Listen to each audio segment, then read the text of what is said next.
우리가 특별히 그동안 이제 기도하고 계획했던 레위기 특강 시간입니다. 우리 김지영 목사님은 대덕 한빛교회 교육부 목사님이기도 하시고 지금 이제 영남신학대학교와 한남대학교에서 학생들을 가르치고 계시고 이스라엘에서 히브리어를 공부하신 그런 또 분이시기도 합니다. 아마 여러 차례 이스라엘 다녀오시기도 했고 직접 아마 그런 부분들을 많이 경험하시고 가르쳐 오신 것 같은데 이 시간 부족한 것은 본인 스스로가 더 아름답게 잘 셀프 자랑 소개 이렇게 하시고 우리 좋은 강의 부탁드립니다 하는 의미로 우리 박수로 환영하겠습니다. 안녕하세요. 김지영 목사입니다. 네, 제가 그런 과정을 밟아왔고요. 지금은 이제 학교에서 학생들을 가르치는 사역, 그 다음에 교회에서 또 목회자로서의 삶을 또 병행하면서 살아가고 있습니다. 그래서 저에게 하나님 주신 현장이 두 군데이다 보니까 다이나믹한 것 같아요. 그래서 아무튼 은혜 가운데 잘 지내고 있고요. 또 우리 김근수 사관님은 또 학교의 강의를 통해서 뵙게 되어서 좋은 또 하나님이 관계를 만들어 주시고 또 이 자리까지 세워주는 서로 세워주는 그런 귀한 시간이 되는 것 같아서 감사합니다. 감사하게 생각하고 있습니다.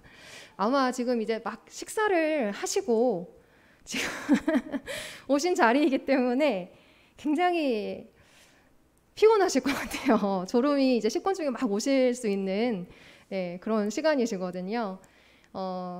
그래서 눈을 좀 열심히 뜨셔야 될 것 같고 의지적으로 내가 졸으면 안 되겠다라는 마음을 가지시고 특강을 세미나를 들어주셔야 되실 것 같습니다. 네, 저도 최대한 지루하지 않도록 하는데 최선을 다하도록 하겠습니다.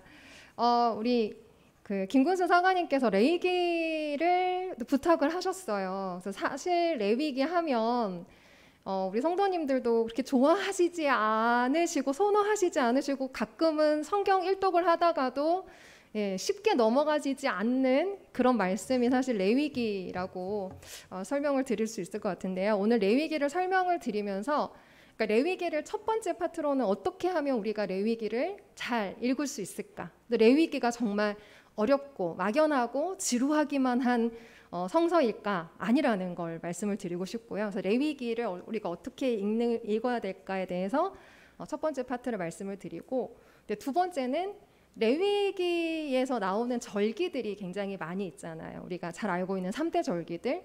그런 절기를 오늘날 이스라엘 민족은 어떻게 실천하면서 또 삶 가운데서 드러내면서 살아가고 있을까? 그런 어떤 삶에 대한 이야기를 이제 나누어서 하려고 합니다.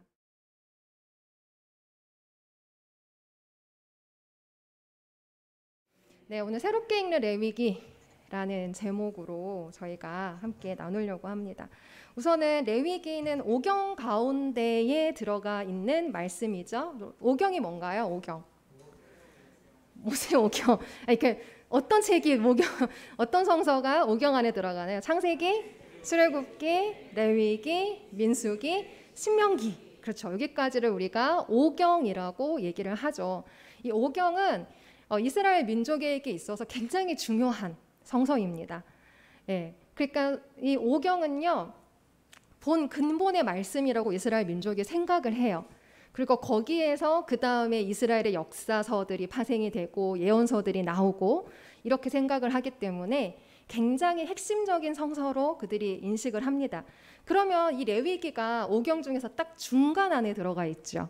자, 그러면 앞뒤로 어떤 말씀이 있나요? 앞으로는 출애굽기가 있고 그 뒤로는요 민수기가 있죠. 그 사이에 들어가 있는 게 레위기 말씀이에요. 그럼 출애굽기는 어떤 배경의 이야기가 있는 건가요?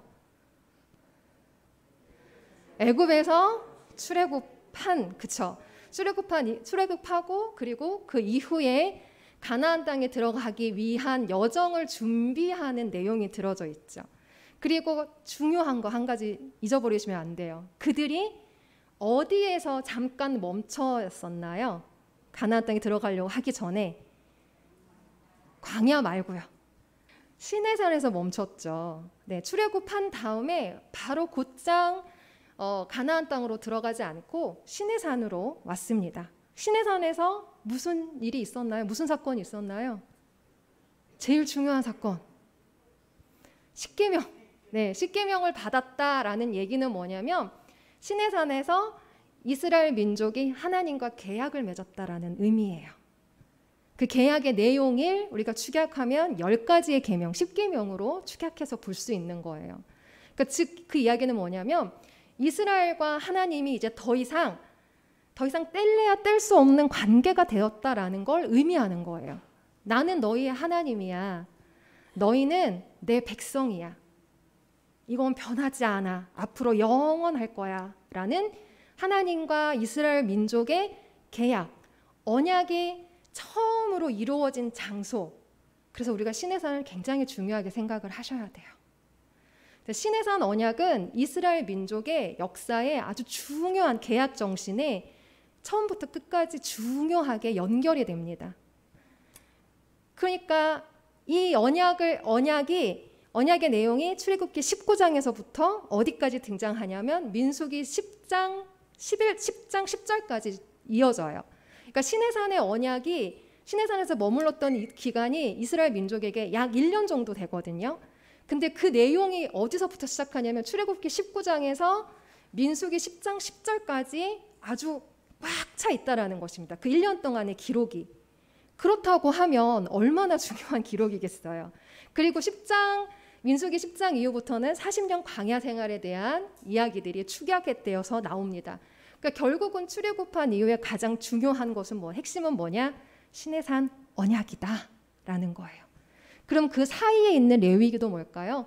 하나님이 이스라엘 백성들에게 꼭 너희가 내 백성으로 살아가야 될 것이 무엇인지에 대한 세세한 내용들을 기록하고 있는 것이 레위기라는 겁니다. 하나님의 백성으로서 너희가 살아가려고 하면 이런 삶을 살아야 해라고 얘기하고 있는 연장선 안에서 얘기하고 있는 것이 레위기라는 거예요. 그래서 우리가 그러니까 레위기를 출애굽한 이후에 시내산의 언약에서 배제해서 보시면 따로 떼어서 보시면 안 되고 연결해서 보셔야 되는 거예요. 그러니까 하나님과 이스라엘은 서로 하나님은 나의 백성으로 이스라엘을 책임질 의무와 사랑이 있으신 거고 이스라엘 백성은 이제 하나님의 그 누구의 백성이 아니라 오직 하나님의 백성이 됐으니까 오직 하나님만 섬기고 하나님의 뜻대로 살아야 된다라는 것을 말씀하고 계시고요. 그 안에서 너희가 이제 레위기를 보게 되면 두 가지로 저희가 나눠서 볼 수 있어요. 예배를 집중해라. 예배를 구별해서 드려라. 그리고 또 무슨 얘기를 하고 있냐면 너희의 삶을 드려라. 두 가지로 나누어서 우리가 레위기를 볼 수 있다라는 것입니다. 자, 그러면 우리가 흔히를 레위기를 제사에 관한 규정이라고 알고 있지만 그러나 그게 전부는 아니에요. 제가 설명드린 거죠. 출애굽기 19장부터 민수기 10장 10절까지 이스라엘 백성이 시내산에 머물러 있을 때 하나님 백성답게 살기 위한 첫 번째 계명과 규례와 법도로 주신 말씀이다. 그러므로 그 가운데에 위치하고 있는 레위기도 하나님께서 첫 번째로 주신 명령과 규례와 법도, 즉 하나님 백성답게 사는 방법을 알려주신 것이다 라고 얘기를 할 수 있습니다. 자, 그래서 레위기는 1장부터 27장까지 구성이 되어져 있는데요. 그 기록 중에 1장에서 16장까지는 제사, 즉 예배에 대한 규정, 그 다음에 17장에서 26장까지는 성결법전, 삶을 너희가 어떻게 살아갈 것인가, 실질적인 일상의 삶을 어떻게 살아갈 것인가에 대해서 말씀하고 계시는 것, 성결에 대한 규범입니다. 그래서 세세하게 이런 어떻게 살고 어떻게 예배를 드려야 되고 이런 것들을 기록하고 있는 것이 레위기의 말씀이죠. 그래서 우리가 레위기를 보실 때는 시내산 언약의 연결선상에서 바라봐야 되고 또 두 가지의 관점, 크게 예배는 왜 강조되었는가, 레위기에서, 그리고 성결법전은 왜 강조하였는가, 이 두 가지를 기준으로 해서 레위기를 보시면 레위기가 새롭게 다가오시리라고 생각을 합니다. 자, 그러면 레위기 1장에서 16장까지는 예배에 대한, 제사에 대한 규정이다 그 어떻게 예배를 드려야 하는 데서 세세하게 기록된 명령과 규례다라고 말씀드렸잖아요. 자, 성경에서 말하는 5대 제사는 뭐죠? 지금 PPT에 나와 있는데 살짝 가려야 되겠어요. 자, 5대 제사. 5대 제사 뭐죠? 이미 스캔을 다 하셨군요. 번제, 소제, 속제제, 석권제, 화목제. 그쵸, 우리가 5대 제사라고 얘기를 하죠. 자, 그러면 번제, 소제, 속제제, 석권제, 화목제는 각각 독립된 예배다 라고 생각하시면 손 들어주세요. 아무도 안 드세요? 왜 안 드실까요? 다 그렇게 알고 계시지 않나요? 많은 책에서도 이거는 각각 독립된 방법으로 드리는 거, 독립된 의미가 있다라고 독립된 의미가 있다라고 교재 책에서도 많이들 써왔어요. 근데 아니에요. 우리가 잘못 알고 있는 거, 5대 제사에 대해서 잘못 알고 오해하고 있는 것이 있습니다. 자, 여기에서 5가지 제사는 각각 다른 기능을 하고 있는 독립된 예배인가? 아니라는 거예요. 우리가 흔히 5대 제사를 구분해서 이 제사들은 각각 다른 의미를 가지고 있고 다른 목적을 두고 드리는 제사라고 알고 있지만 그것은 올바른 구분이 아닙니다. 5대 제사는요, 우리가 이렇게 4가지의 의미로 카테고리를 나눠서 생각해 볼 수 있어요. 제사를 드리는 형식, 예배의 종류, 그 다음에 예배의 성격에 따라서 우리가 구분할 수 있습니다. 자, 그러면 어떻게 구분을 해야 될까? 설명을 천천히 드릴게요. 네, 한번 새롭게 알아보시기 바랍니다. 먼저 첫 번째로는 제사를 드리는 방법에 따라서 구분이 돼요. 우리가 레위기서 처음부터 읽으시면 제사가 계속 나오잖아요. 계속 제사 나오고 계속 동물 잡고 막 각을 뜨고 막 불을 막 썼다가 안 썼다가 막 이러잖아요. 그래서 이렇게 첫 번째로는 제사, 레위기의 제사법, 이스라엘의 제사법, 구약의 제사법은요. 첫 번째는 불을 사용하느냐, 그 다음에 불을 사용하지 않느냐에 따라서 구분을 저희가 할 수 있어요. 그래서 번제, 그 다음에 또 희생제는요. 화제예요. 불을 사용해서 드리는 예배 방법이에요. 그래서 번제 같은 경우는 완전히 싹 다 불태워야 해요. 남김이 없어야 해요. 그래서 남김이 없이 온전히 다 태워서 드리는 방법이 번제이고요. 불을 사용하죠. 그 다음에 희생제가 있어요. 이것도 불을 사용하는 제사 방식이에요. 근데 피를 드리고요. 양의 피를 드리고 그리고 고기를 일부는 제물로 바치고 일부는 제사장이 먹는 것. 그것이 바로 희생제예요. 이것도 일부는 불로 태우는 거예요. 태워서 드리는 거예요. 그래서 제물을 드리는 방법, 제사를 드리는 방법에 따라 구분을 하는데 이렇게 불을 사용해서 드리는 방법의 대표적인 게 번제. 그래서 5대 제사에 번제가 들어가는 거. 이거는 뭘까요? 제사를 드리는 방법의 대표로 번제가 5대 제사 안에 들어가는 거예요. 그리고 또 불을 사용하지 않고 드리는 예배가 있어요. 네, 그거는 거제, 또 요제라고 해요. 불을 사용하지 않고 제물을 있는 그대로 하나님께 들어서 바치거나 흔들어서 바치는 것. 그런 형태로 드리는 게 있어요. 이런 경우는 주로 곡식이 많이 이런 형태의 제물을 드리는 방법, 불을 사용하지 않는 방법으로 드려지기도 해요. 그래서 우리가 첫 번째로 5대 제사에서 제물을 드리는 방법, 제사 방법 중에 불을 사용하는 방법도 있고 사용하지 않는 예배 방법도 있구나. 그 중에서 대표성을 띠고 있는 게 무엇이냐면 번제구나라는 걸 아셔야 돼요. 그 다음에 제물의 종류에 따라서 또 저희가 구분을 해야 해요. 제물을 어떤 걸 레위기에서 보니까 뭘 드리던가요? 이스라엘 백성들이 소, 양, 동물, 그쵸? 그 다음에 또 뭘 드리던가요? 곡식, 그쵸? 그리고요 술도 드리고요. 그 다음에 향도 피워요. 제물이 이런 종류들이 있어요. 그 중에서 제물의 종류의 곡식을 우리가 소제라고 얘기하거든요. 소제. 그래서 우리가 5대 제사 중에 두 번째가 소제잖아요. 제물의 대표성을 띠는 것의 대표적인 게 바로 소제로 5대 제사 안에 들어가는 거예요. 자, 번제는 뭐라고요? 제물을 드리는, 예배를 드리는 방법, 불을 사용하느냐 사용하지 않느냐의 대표적인 게 불을 사용하는, 완전히 데워드리는 번제다. 5대 제사의 첫 번째. 두 번째, 소제는요, 제물의 종류 중에서 우리가 소제, 곡식을 드리는 거, 제물의 종류에 따라서 우리가 구분할 수 있는데 그의 대표적인 것으로 소제가 들어갔다라는 것이죠. 그럼 나머지 세 개, 자, 나머지 세 개는 뭐냐면 예배의 성격이에요. 이게 중요하죠, 사실은. 잘 보세요. 내가 제물을 어떤 방법으로 불을 태워드리든 불을 태워드리지 않든 어떤 방법으로든 뭐 드릴 수 있죠. 그죠? 네. 뭐 그런데 그리고 내가 제물을 어떤 걸 드려도 돼요. 그쵸? 그 각자의 형편에 따라서 양을 드려도 되고 곡식을 드려도 되고 또 예배를 그 제물을 드리는 형식의 그 방법에 따라서 양이 되기도 하고 곡식이 되기도 하고. 그런데 그렇게만 드리면 끝인가요? 아니에요.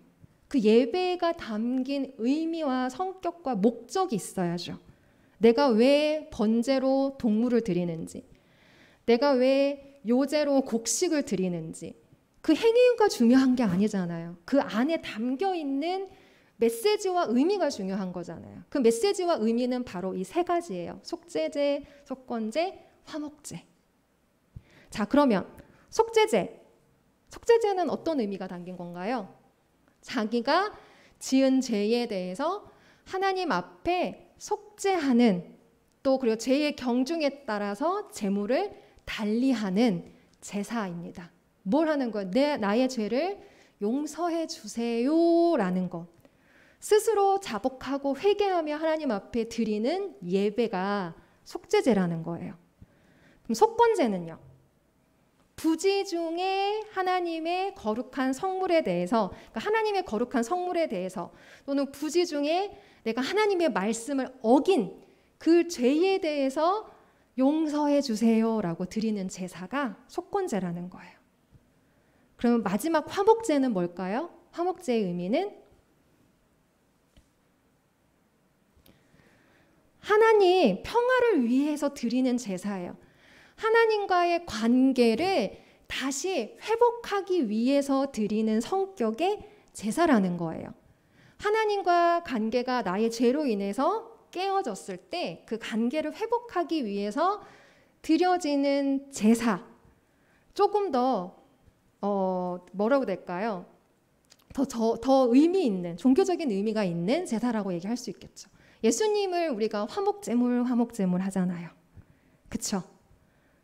예수님이 뭘로 드려지신 거예요? 하나님 앞에 우리의 죄와 하나님과의 죄로 인해서 하나님과 우리 사이가 깨어졌어요.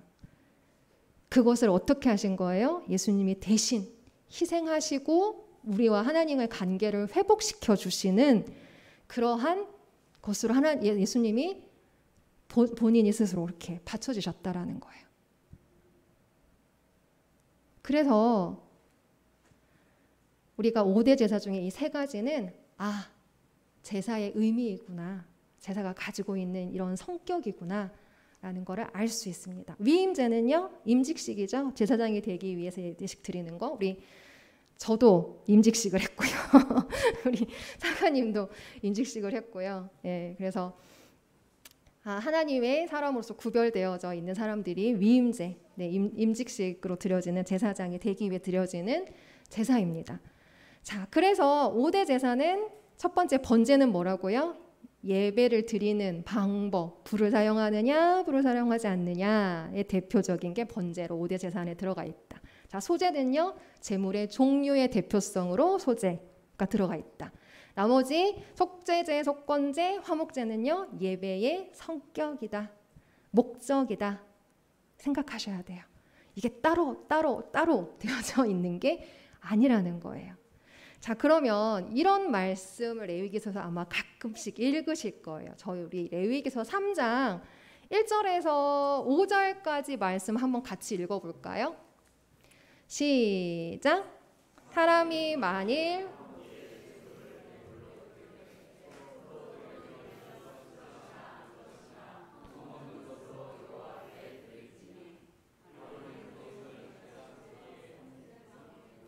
네, 여기에서 지금 보게 되면 화목제물 성격이 이미 나와 있어요. 어떤 성격으로 드려지는 예배라는 건가요? 하나님과의 관계를 다시 회복하기 위해서 드려지는 예배인데 뭘 드린대요? 제물은 소, 그다음에 또 암컷, 네, 드리되 흠없는 것, 그죠? 흠없는 것, 흠이 있으면 안 돼요. 흠이 있으면 안 됩니다. 흠이 없는 것으로 드리되, 그리고 난 다음에 어떻게 해요? 어떤 방법으로 드리래요? 번제물 위에 살을 찌니. 자, 그럼 여기 무슨, 이 예배는 화목제 한 번, 번제 한 번 이렇게 드려진 두 번의 예배인가요? 아니에요. 그럼 뭔가요? 한 번의 예배인데 예배의 제물은 뭐라고요? 동물, 소가 드려졌죠. 예배의 방법은 뭘로 드려졌어요? 불을 사용하는 번제의 방법으로 드리고, 그 예배의 성격은 뭐예요? 무슨 예배를? 화목제로 드려진 예배다라는 것입니다. 번제와 화목제로 드렸다라는 것은 하나님과의 단절된 관계를 회복시키기 위해서 이 목적을 가지고 번제의 방법으로 소를 하나님께 제물로 드렸다라는 것을 의미한다라는 것입니다. 그리고 또 만약에 뒤에 뭐 이렇게 또 다른 말씀을 보게 되면 소제와 속건제로 드렸다라는 것은 부지 중에 지은 죄를 용서받기 위해서 곡식을 가져다가 하나님께 드린 예배임을 우리가 알 수 있게 되시는 거예요. 이제 5대 제사가 어떠한 대표성을 띠고 있는지를 아시니까 레위기서의 그 예배가 이제 좀 보이시기 시작하실 것 같아요. 네, 그래서 왜 이렇게 하나님께서 예배를 이렇게 철저하게 드리라고 얘기하실까요? 이스라엘 백성이 아직 가나안 땅에 들어가 있지 않잖아요. 그렇죠? 네, 40년이란 광야 생활이 지나고 난 다음에 이제 들어가는데, 그럴 때 너희가 들어갈 그 가나안 땅이 어떤 땅인지 생각해라 얘들아, 이렇게 말씀하시는 거예요. 그 땅은 어떤 땅인가요? 가나안 땅은 정결한가요? 네, 하나의 단일 종교만 가지고 있나요? 다종교예요. 모든 우상들을 위해서, 유상들을 위해서 끊임없는 제사가 드려지는 장소예요. 근데 규칙이 없어요. 그 가나안 땅에서 드려지는 예배는 정결함도 없어요. 구별과 거룩함도 없어요. 근데 너희가 가서 너희 마음대로 아니면 그들의 풍습을 따라서 예배드리기 시작하면 어떻게 된다는 걸까요? 그들이 그 하나님 한 분만을 위한 신앙을 지킬 수 있을까요? 없습니다. 없어요. 가나안은 땅을 빼앗는 게 문제가 아니에요. 가나안 거민들을 몰아내고 그 땅을 차지하는 게 중요한 게 아니에요. 거긴 들어가면서부터 전쟁이에요. 문화 전쟁, 종교와의 전쟁, 삶과의 전쟁인 장소. 우리가 땅을 딱 얻었다라는 것만으로 만족해서는 절대로 안 되는 장소라는 것입니다. 왜요? 가나안 거민들은 나 바알도 믿는데, 나 아세라도 믿는데, 그런데 너희의 신 야훼도 믿을 수 있어 라고 하는 것이에요. 그러면 이스라엘 민족은 누구만 믿어야 되나요? 그곳에 가서 오직 하나님 한 분만 믿어야 돼요. 다른 우상, 다른 신은 더 이상 이스라엘과 관여가 없어요. 관계가 없어요. 하나님 한 분만 믿어야 되는데, 하나님이 원하시는 그 철저한 방법대로 예배를 드리고 하나님의 뜻대로 철저하게 살아가지 않으면 집어삼켜지는 장소라는 것입니다. 가나안은 그런 곳이에요. 그런 곳이에요. 생각해 보세요. 이 사람이 하나님을 믿어요. 근데 야훼, 바알도 믿어요. 그러면 하나님을 믿는 그 야훼를 믿는다라는 그 동질감 때문에 어울리기 시작하고 그들의 예배를 따라서 같이 드리고 하나님이 드리라고 한 예배 형식이 당연히 아니겠죠. 그럼 이스라엘이 누구를 쫓아갈 수밖에 없을까요? 다수를 쫓아갑니다. 다수를. 그리고 실질적으로 이스라엘 민족의 역사를 봤었을 때 끊임없는 우상 숭배가 그 가나안 땅에서 자행이 되어졌잖아요. 그들이 야훼 하나님을 버린 게 아니라 야훼 하나님을 믿으면서 동시에 뭘 믿은 거예요? 가나안의 종교도 쫓아갔다라는 걸 우리가 계속 봐요. 목도해요. 예언자들이 왜 그렇게 수도 없이 얘기를 했겠어요? 선택해라 계속 얘기하잖아요. 너희가 머뭇거리지 말고 선택해라. 하나님 한 분만 선택해라. 계속 얘기하잖아요. 선택하지 않고 양다리 걸치고 있었던 거예요. 그러니까 하나님께서는 그 가나안 땅, 그들이 들어가야 될 그 가나안 땅이 어떤 곳인지 아셨기 때문에 나의 법대로, 나의 법칙대로 철저하게 규정된 절차대로 너희가 예배를 드려라. 그래야 너희가 성결하게 나의 백성으로 살아갈 수 있다라고 하나님께서 가르쳐 주신 거라는 것이죠. 그래서 보게 되면 동물을 어떻게 닭을 뜨고 가죽은 어떻게 하고 내장은 또 어떻게 하고 그런 세세한 부분들까지 아주 자세하게 말씀을 해주고 계시다라는 것입니다. 그래서 우리가 양보할 수 없는 겁니다. 예배에 대한 거. 철저하게 하나님과 나와의 시간, 이 관계를 구별해서 드리는 그 날을 정확하게 하셔야 해요. 네. 그 다음에 두 번째로 레위기에 또 우리가 또 살펴봐야 되는 거 레위기 17장에서 26장까지는 성경의 학자들이 뭐라고 얘기하냐면 성결법전이라고 말하는 것이에요. 성결법전. 같이 한번 따라해 보실까요? 성결법전. 네, 아멘. 자, 성결법전은 뭐냐면요. 거룩한 삶에 대한 이야기예요. 자, 우리는 누구의 백성이라고요? 하나님 백성. 하나님은 누구의 하나님이라고요? 나의 하나님. 우리는 이스라엘만 계약을 맺은 게 아니라 누구도 계약이 맺어졌어요. 지금 우리도 하나님과 계약이 맺은 언약의 백성이에요. 아멘. 그러면 우리의 삶이 어때야 될까요? 볼게요. 우리 저 말씀 빨갛게 되어 있는 말씀이 레위기 19장 2절 말씀이거든요. 우리 같이 한번 읽어보겠습니다. 시작. 내가 거룩하니 너희도 거룩하라. 아멘. 내가 거룩하니 너희도 거룩하라. 레위기 19장 2절 말씀. 여기서 내가는 누굴까요? 하나님이에요. 너희는 누굴까요? 나예요. 나. 하나님이 거룩하신 분이죠. 아멘. 네, 진짜 흠이 하나도 없으신 거룩하신 분이세요. 우리가 그 하나님의 거룩함을 우리가 감히 목도할 수 없을 정도로 거룩하신 분이에요. 근데 그 하나님이 뭐라고 말씀하셨냐면 내가 거룩하니까 나의 백성인 나의 아들, 딸인 너희도 어떻게 해야 된다고요? 거룩해라. 하나님이 거룩해라 라고 말씀하셔요. 왜요? 너희 나의 자녀잖아. 내 백성이잖아. 내 핏값을 주고 샀잖아. 날 닮아야지 누굴 닮니? 그러니까 우리가 어떻게 해야 돼요? 하나님을 거룩하니까 우리도 그 거룩함을 닮아 살아가야 된다라는 것에 대해서 강조하고 있는 말씀이 레위기 17장에서 26장까지의 말씀이에요. 자, 예배에 대한 규정과 함께 성결에 대한 규정을 주신 것, 이스라엘 백성들이 예배뿐만 아니라 일상적인 삶 속에서도 하나님 앞에 거룩한 삶을 살아야 할 것을 강조하고 있는 말씀이 17장에서 26장까지 가득 적혀 있는 말씀입니다. 즉 예배와 일상이 분리됐다는 얘기인가요? 아니에요. 하나라는 얘기예요. 예배 따로, 내 삶 따로 그렇게 살지 말라라는 거예요. 하루만 딱 거룩하게 하나님 말씀대로 살아가고 그 다음의 일상은 내 마음대로, 내가 원하는 대로, 내 정욕대로 살아가는 거 하나님 원치 않으신다라는 것입니다. 자, 그래서 삶과 예배는 같은 것이다. 결코 둘이 아니라 하나다라고 말씀을 하고 계신 것이 바로 이 레위기 17장에서 26장 성결법전에 대한 얘기라는 것입니다.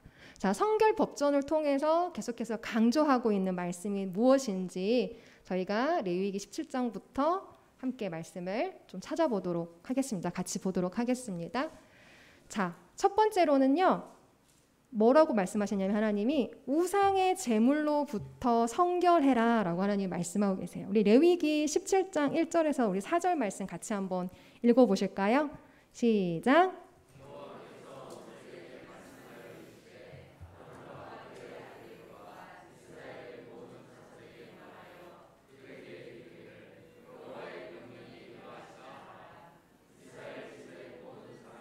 자, 이 말씀을 저희가 보면 무슨 의미로 우리가 해석을 할 수 있는가라는 것은 지금 짐승을 잡는 것을 너희 마음대로 잡지 말고 허락을 받고 제사장의 허락을 받고 예배 형식으로 제사장 앞에서 잡고 그것을 먹으라라고 얘기를 하고 있어요. 다시 얘기하면 도살 금지에 대한 계명이에요. 근데 이것이 우리의 일상의 삶과 무슨 의미가 있는가? 자, 그것은 너희들 마음대로 도살하지 않는 것, 예배 형식과 제사장 앞에서 거룩하게 제물을 잡는 것, 이것이 성결이다라고 얘기하고 있다라는 것입니다. 우리가 다니엘서를 조금 기억해 보시면 좋을 것 같아요. 다니엘서 1장을 보게 되면 다니엘과 세 친구가 바벨론의 포로로서 잡혀가죠. 그리고 그곳에서 어떻게 보면 조금 좋은 대우를 받고 있는 상황이에요. 뭘 먹으라고 얘기하나요? 음식을. 왕의 진미를 먹어라 라고 얘기를 합니다. 그럴 텐데 다니엘과 세 친구가 뭐라고 얘기하나요? 아니요, 우리는 먹지 않겠습니다. 대신에 깨끗한 야채와 물만 주세요 라고 얘기합니다. 그리고 지나고 난 다음에 누가 더 건강한지 한번 보세요 라고 이렇게 얘기를 하죠. 요청을 하죠. 자, 이것이 이 다니엘의 이 이야기가 뭐냐면 바로 이 먹는 음식과의 관련된 이야기예요. 다시 얘기하면 이 도살을 금지하고 있는 이유는 뭘까요? 레위기에서 너희가 아무 데서나 가서 짐승을 잡지 말고 예배 형식과 제사장 앞에서 잡아야 돼 라고 얘기하는 거는 왜 그렇게 하라고 하는 걸까요? 자, 고대로 저희가 들어갑니다. 고대의 시대, 고대의 세계관으로 들어갔었을 때 고기 마음껏 먹을 수 있나요? 지금처럼 정육점이 있어가지고 막 돼지고기 한 근 주세요. 소고기 1kg 주세요. 이렇게 저희가 자유롭게 먹는 시대가 아니죠. 현대와 전혀 달라요.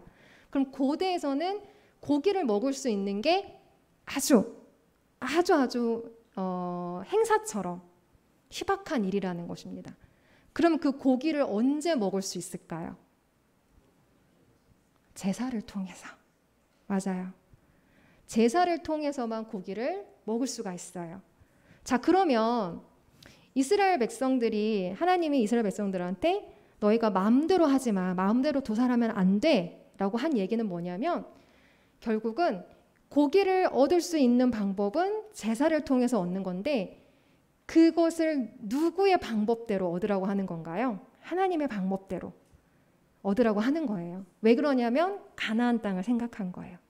자, 가나안 땅에서는 수도 없는 많은 우상들의 제사들이 지내지겠죠. 그러면 거기서 이스라엘 백성들이 고기가 먹고 싶어서 갈 수도 있는 거예요. 그렇죠. 그러니까 어떻게 하는 건가요? 우상의 제물에 바쳐졌던 것으로부터 너희를 성결하게 하라라는 것이에요. 함부로 잡지 마. 너희가 고기를 먹고 싶거든 제사장의 허락을 받고 예배를 드려서 하나님의 것으로 너희가 먹어라는 것을 얘기하고 있는 것입니다. 결국은 가나안 땅에 가서도 우상으로부터의 접근을 금지하기 위해서 하나님이 세우신 법이라는 거예요. 음식을 먹다 보면 우리가 식구라고 얘기하죠. 근데 단순히 음식을 먹는 게 아니에요. 이야기가 나누어지고 그 안에서 관계가 형성이 되고 자연스럽게 어떻게 되나요? 공통적인 주제를 넘어가게 되고 그러면서 관계가 점점 발전이 되어지죠. 근데 가나안 땅에서도 충분히 그럴 수 있는 상황이라는 겁니다. 그러니까 너희가 우상의 접근을 원천적으로 차단하라 라는 것을 말씀하고 계시는 겁니다. 그래서 왕의 진미와 포도주를 거부하고 물과 채식으로 연명하는 것은 그들이 스스로 자신들의 신앙을 하나님의 백성답게 살기 위한 신앙을 선택한 것이에요. 결단한 것이에요. 우리에게도 수도 없이 많은 유혹들이 찾아옵니다. 그럴 때 우리는 어떻게 해야 될까요? 누구의 기준으로 판단하고 누구의 기준으로 우리가 그것을 끊어내야 될까요? 하나님의 기준인 거죠. 하나님의 기준인 거죠. 두 번째로는요. 레위기에서 강조하고 있는 거 불의한 성으로부터의 성결이에요. 18장 말씀을 보게 되면 성에 대한 성결을 강조하고 있어요. 18장 말씀 보게 되면 쭉 읽어보시면 와 새로운 세계 와 고대에도 이런 일이 있었다고 진짜 뜨악할 만한 일들이 정말 많이 기록이 되어져 있어요. 자, 그런데 무슨 일, 뭐 근친상간의 얘기, 동성애, 숨에 대한 이야기 이런 이야기들이 쫙 나와 있습니다. 읽다 보면은 머리가 지끈지끈 아플 정도예요, 사실은. 그런데 하나님께서 그것에 대해서 금하고 계시거든요. 금지하고 계시거든요. 그리고 그것을 지키지 않을 때 하나님이 레위기 18장 24절에 이렇게 말씀을 하고 계세요. 우리 같이 한번 읽어볼까요? 시작.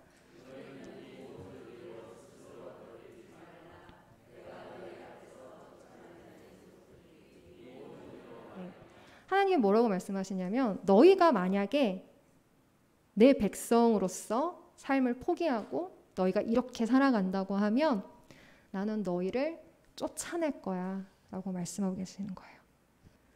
근데 이 레위기 앞에 있는 18장에 있는 말씀 이 얘기는요 이미 가나안 땅의 거민들이 행하고 있었던 일이에요.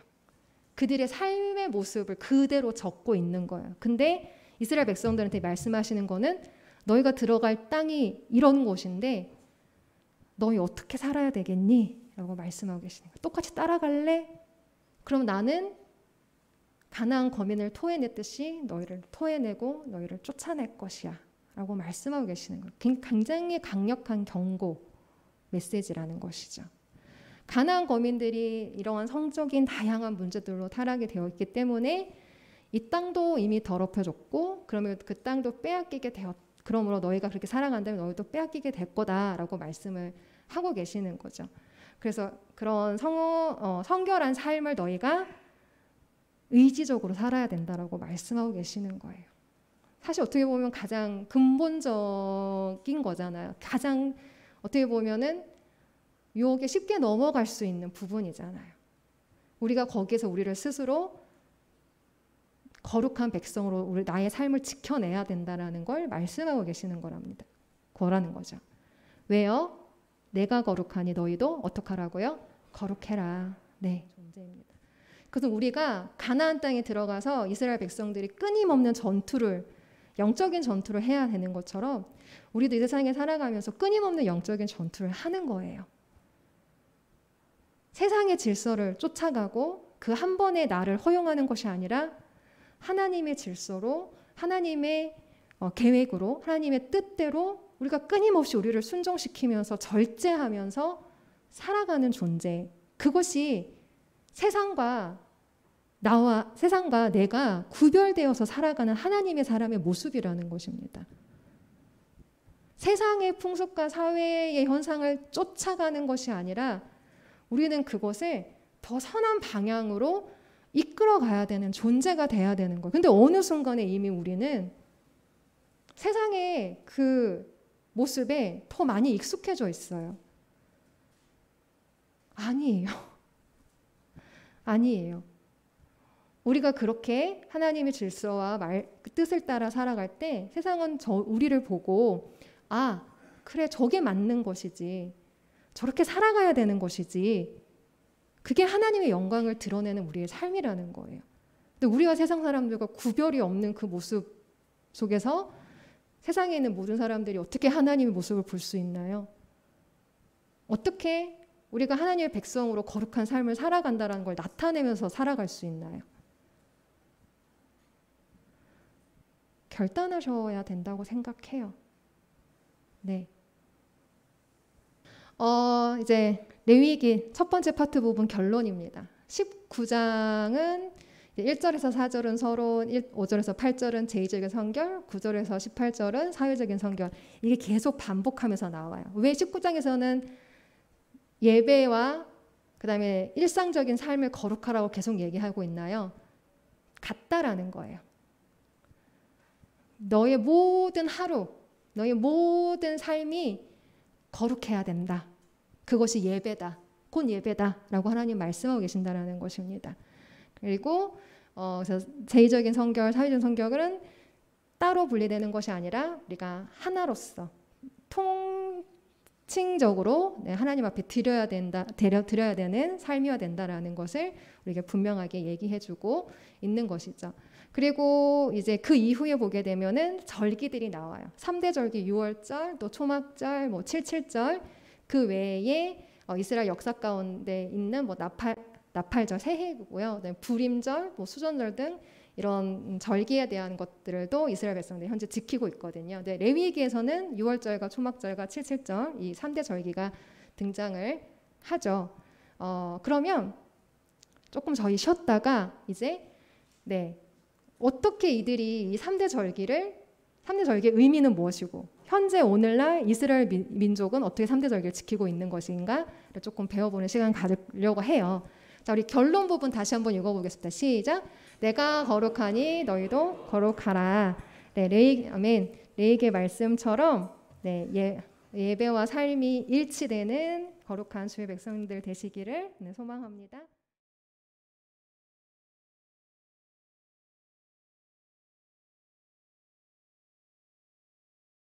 있는 시간이 있었으면 좋겠다.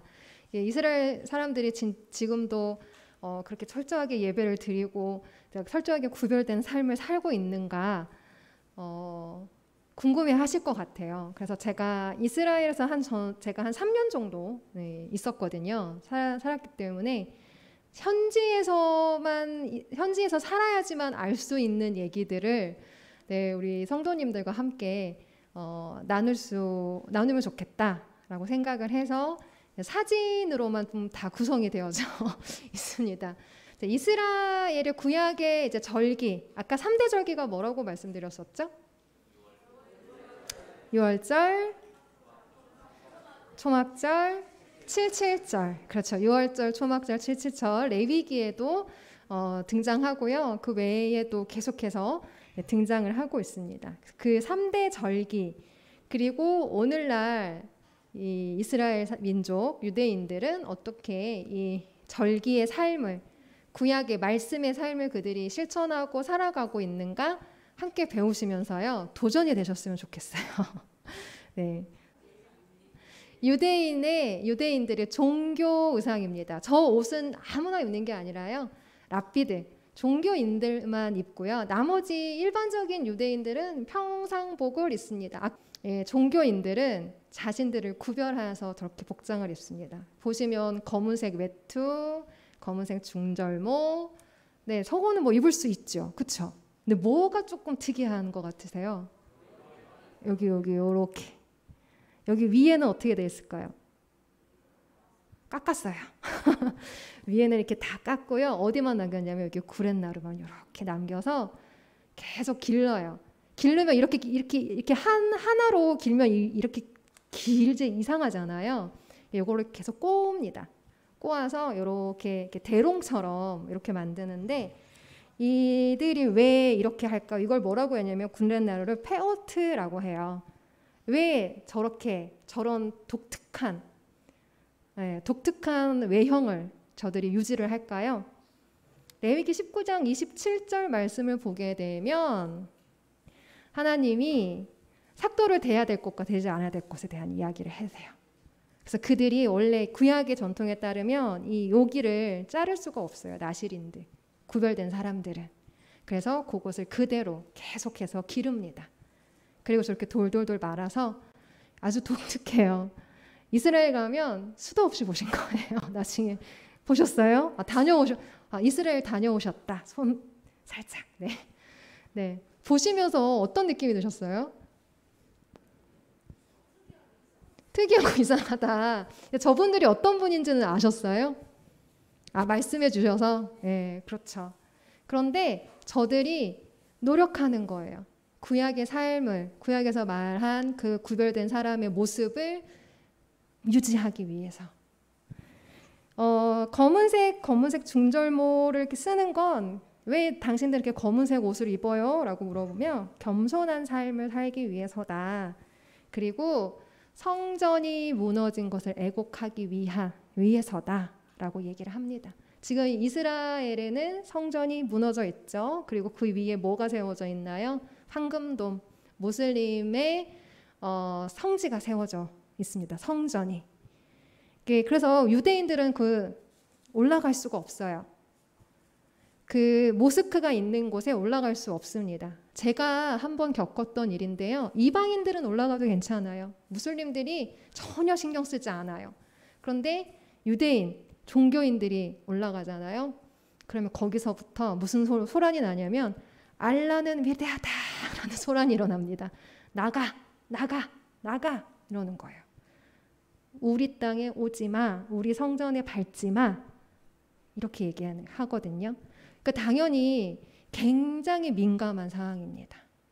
그래서 이스라엘이 뉴시티가 있고요, 올드시티가 있어요. 그래서 올드시티는 예루살렘 성전이 있었던 자리, 예전에 다윗 성체가 있었던 그 공간이 올드시티이고요.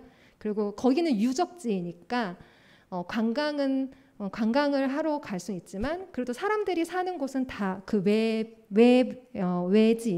외벽 쪽으로 밖으로 나가서 살아갑니다. 그래서 뉴시티이거든요. 그래서 일상적인 삶은 그 새로운 뉴시티에서 사람들이 살아가고요. 올드시티는 성지로서 그들이 보존하고 아끼고 있어요. 근데 그 올드시티는 또 4개의 구역으로 나눠져요. 그래서 유대인 구역이 따로 있고요. 그 다음에 팔레스타인 모슬림 사람들의 구역이 따로 있고요. 아르메니아인들의 구역이 따로 있고요. 그다음에 카톨릭 종교 구역이 4개의 구역으로 나눠 있습니다. 그래서 가급적이면 서로의 구역을 올드시티 안에서 지키려고 노력을 해요.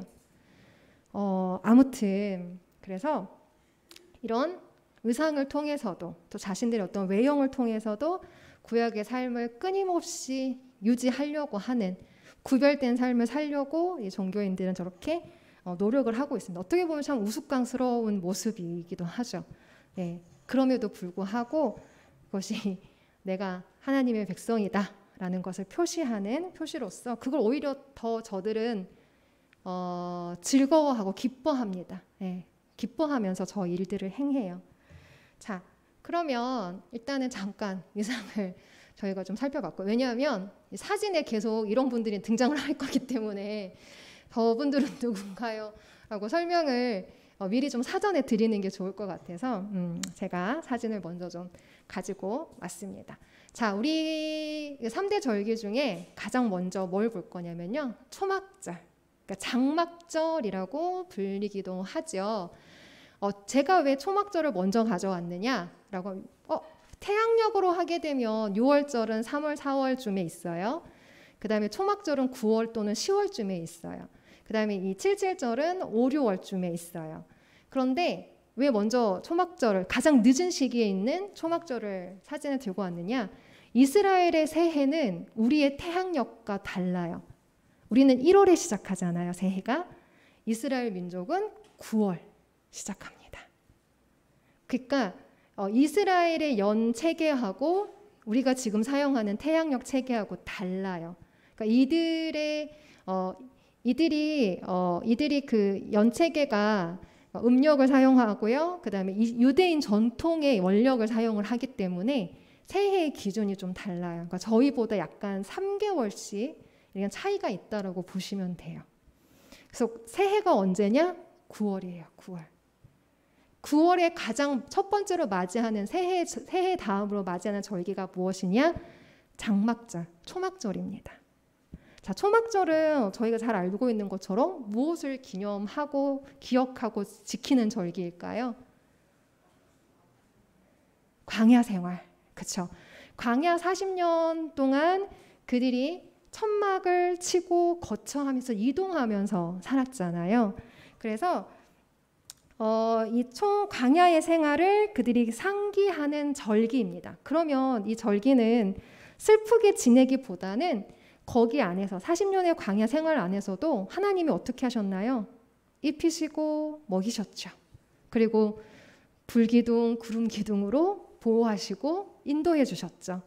그러니까 하나님의 온전한 보호와 도움의 손길, 사실 하나님이 도와주시지 않았다면 이스라엘이 그 광야 40년 생활을 온전하게 할 수 없었다라는 거예요. 하나님이 진짜 그 둥지 안에 그 새처럼, 어미새처럼 이 이스라엘을 40년의 기간 동안 품으시고 지켜주셨어요. 그것을 기억하는 절기예요. 감사와 축제의 절기가 바로 이 초막절입니다. 자, 그러면 이 초막절에 유대인들은 뭘 할까요? 자, 지금 보시니까 우리 이 종교인 분이 뭔가를 낑낑대면서 끌고 가고 있어요. 저게 뭘까요? 종려나무 가지예요. 종려나무가 얼마나 크냐면요. 엄청 커요. 네, 종려나무 한참을 올려다 봐야 됩니다.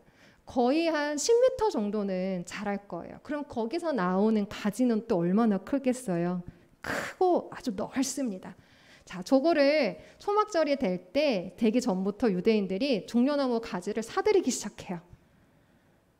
이스라엘 광야에 가면 흔한 게 종려나무인데 저때 초막절이 되면 동이 납니다. 그래서 웃돈을 주고 사야 될 정도로. 왜 저렇게 나무를 사가지고 갈까요? 절기를 왜 지키려고? 어떻게 지키려고요? 자, 저거는 뭘까요? 지금 집이에요. 종교인들이 살고 있는 메하쉐아림, 종교인들이 이렇게 그 자신들끼리 이렇게 모여서 사는 마을들이 있거든요. 예루살렘에 메하쉐아림이라는 곳이 있는데 저기에 보게 되면 지금 저 나무 판은 뭘까요? 나무 판. 저게 뭔 것 같으세요? 저기 집이 아니고요. 저 나무는 천막이에요. 천막. 오늘날 현대의 광야 생활을 기억하면서 그들이 저렇게 집집마다 한 동씩 천막을 지어야 돼요. 스스로. 그러려면 뭐가 필요하나요? 나무 판넬이 필요하고요. 그 다음에 그 위에 지붕은 뭐로 덮나요? 종려나무 가지로 덮어요. 그러니까 광야 생활을 그대로 재현하는 거예요. 그들이 천막의 위에를 종려나무 가지로 얼기설기 덮어서 그들이 그냥 그곳에서 생활을 했었던 것을 상기하면서 저렇게 집집마다 땅에 있으면 마당에다가 짓고요. 땅이 없으면 저기 보시면 심지어 베란다에까지 저렇게 2층, 3층으로 짓습니다. 저걸 왜 지냐면 각 집마다 저게 있어야 해요. 우리가 기념일날 저희도 국가적 기념일날 뭘 하나요? 태극기 달잖아요. 개양하잖아요. 마찬가지로 이스라엘 민족도 이런 자신들의 민족의 절기가 있을 때마다 그 지켜야 되는 것들을 철저하게 지킵니다. 그래서 저기에서 7일 동안 저기서 먹고 자요. 집 안에서 안 자요. 천막에서 생활해요. 자기네들이 지은 텐트에서. 왜요? 광야를 상기하는 기간이니까 광야 생활을 하라는 거예요. 직접. 지킵니다. 저기서 먹고 얘기 나누고 심지어 잠도 자고요. 아이들이 보면서 그냥 저건 삶이 돼버리는 거예요. 아, 초막절 되면 우리 텐트 지어야 해. 저기서 먹어야 해.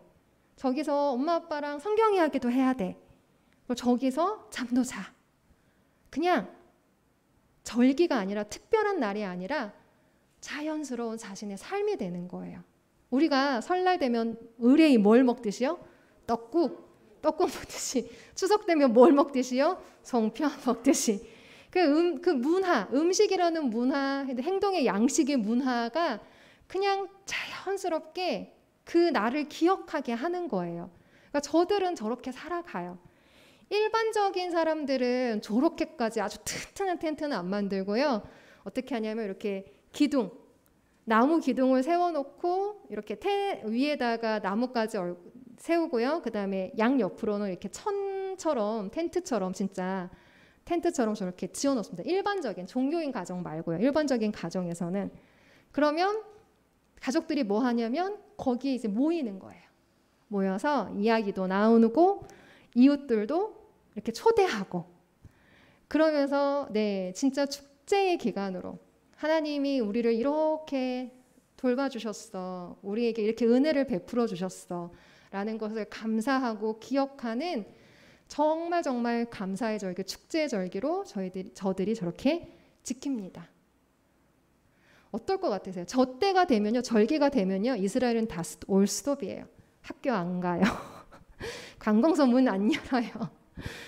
뭐만 해요? 구약의 삶만, 절기의 삶만 저들이 온전하게 누리면서 일원화돼서 갑니다. 학교, 집, 가정, 학교, 국가가 다 삼위일체가 돼버려요. 아주 행복한 절기로 저들이 보내는 것이죠. 자, 그러면 종교인들은 또 그 다음에 뭘 하냐면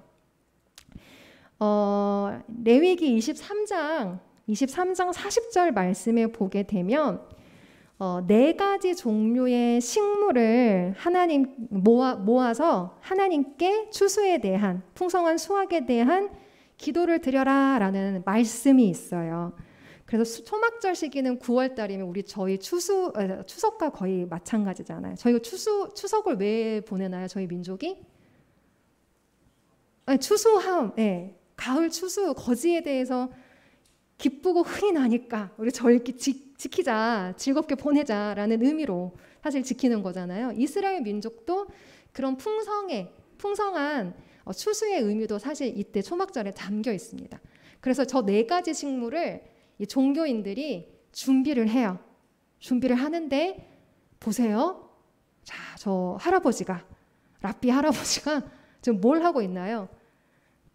현미경, 돋보기, 현미경 다 동원합니다. 그래서 4가지 식물이 뭐냐면 에트로, 도금향, 갯벌, 종려나무 요건데요. 이 4가지를 준비를 하는데요. 흠이 없는 거. 하나라도 기스 하나가 있나 없나, 벌레가 먹었나 안 먹었나, 아니 어디 까진 게 있나 없나, 아주 섬세한 현미경으로 샅샅이 뒤져봅니다. 하나님한테 뭘 드리고 싶어서요? 최고로 드리고 싶어서.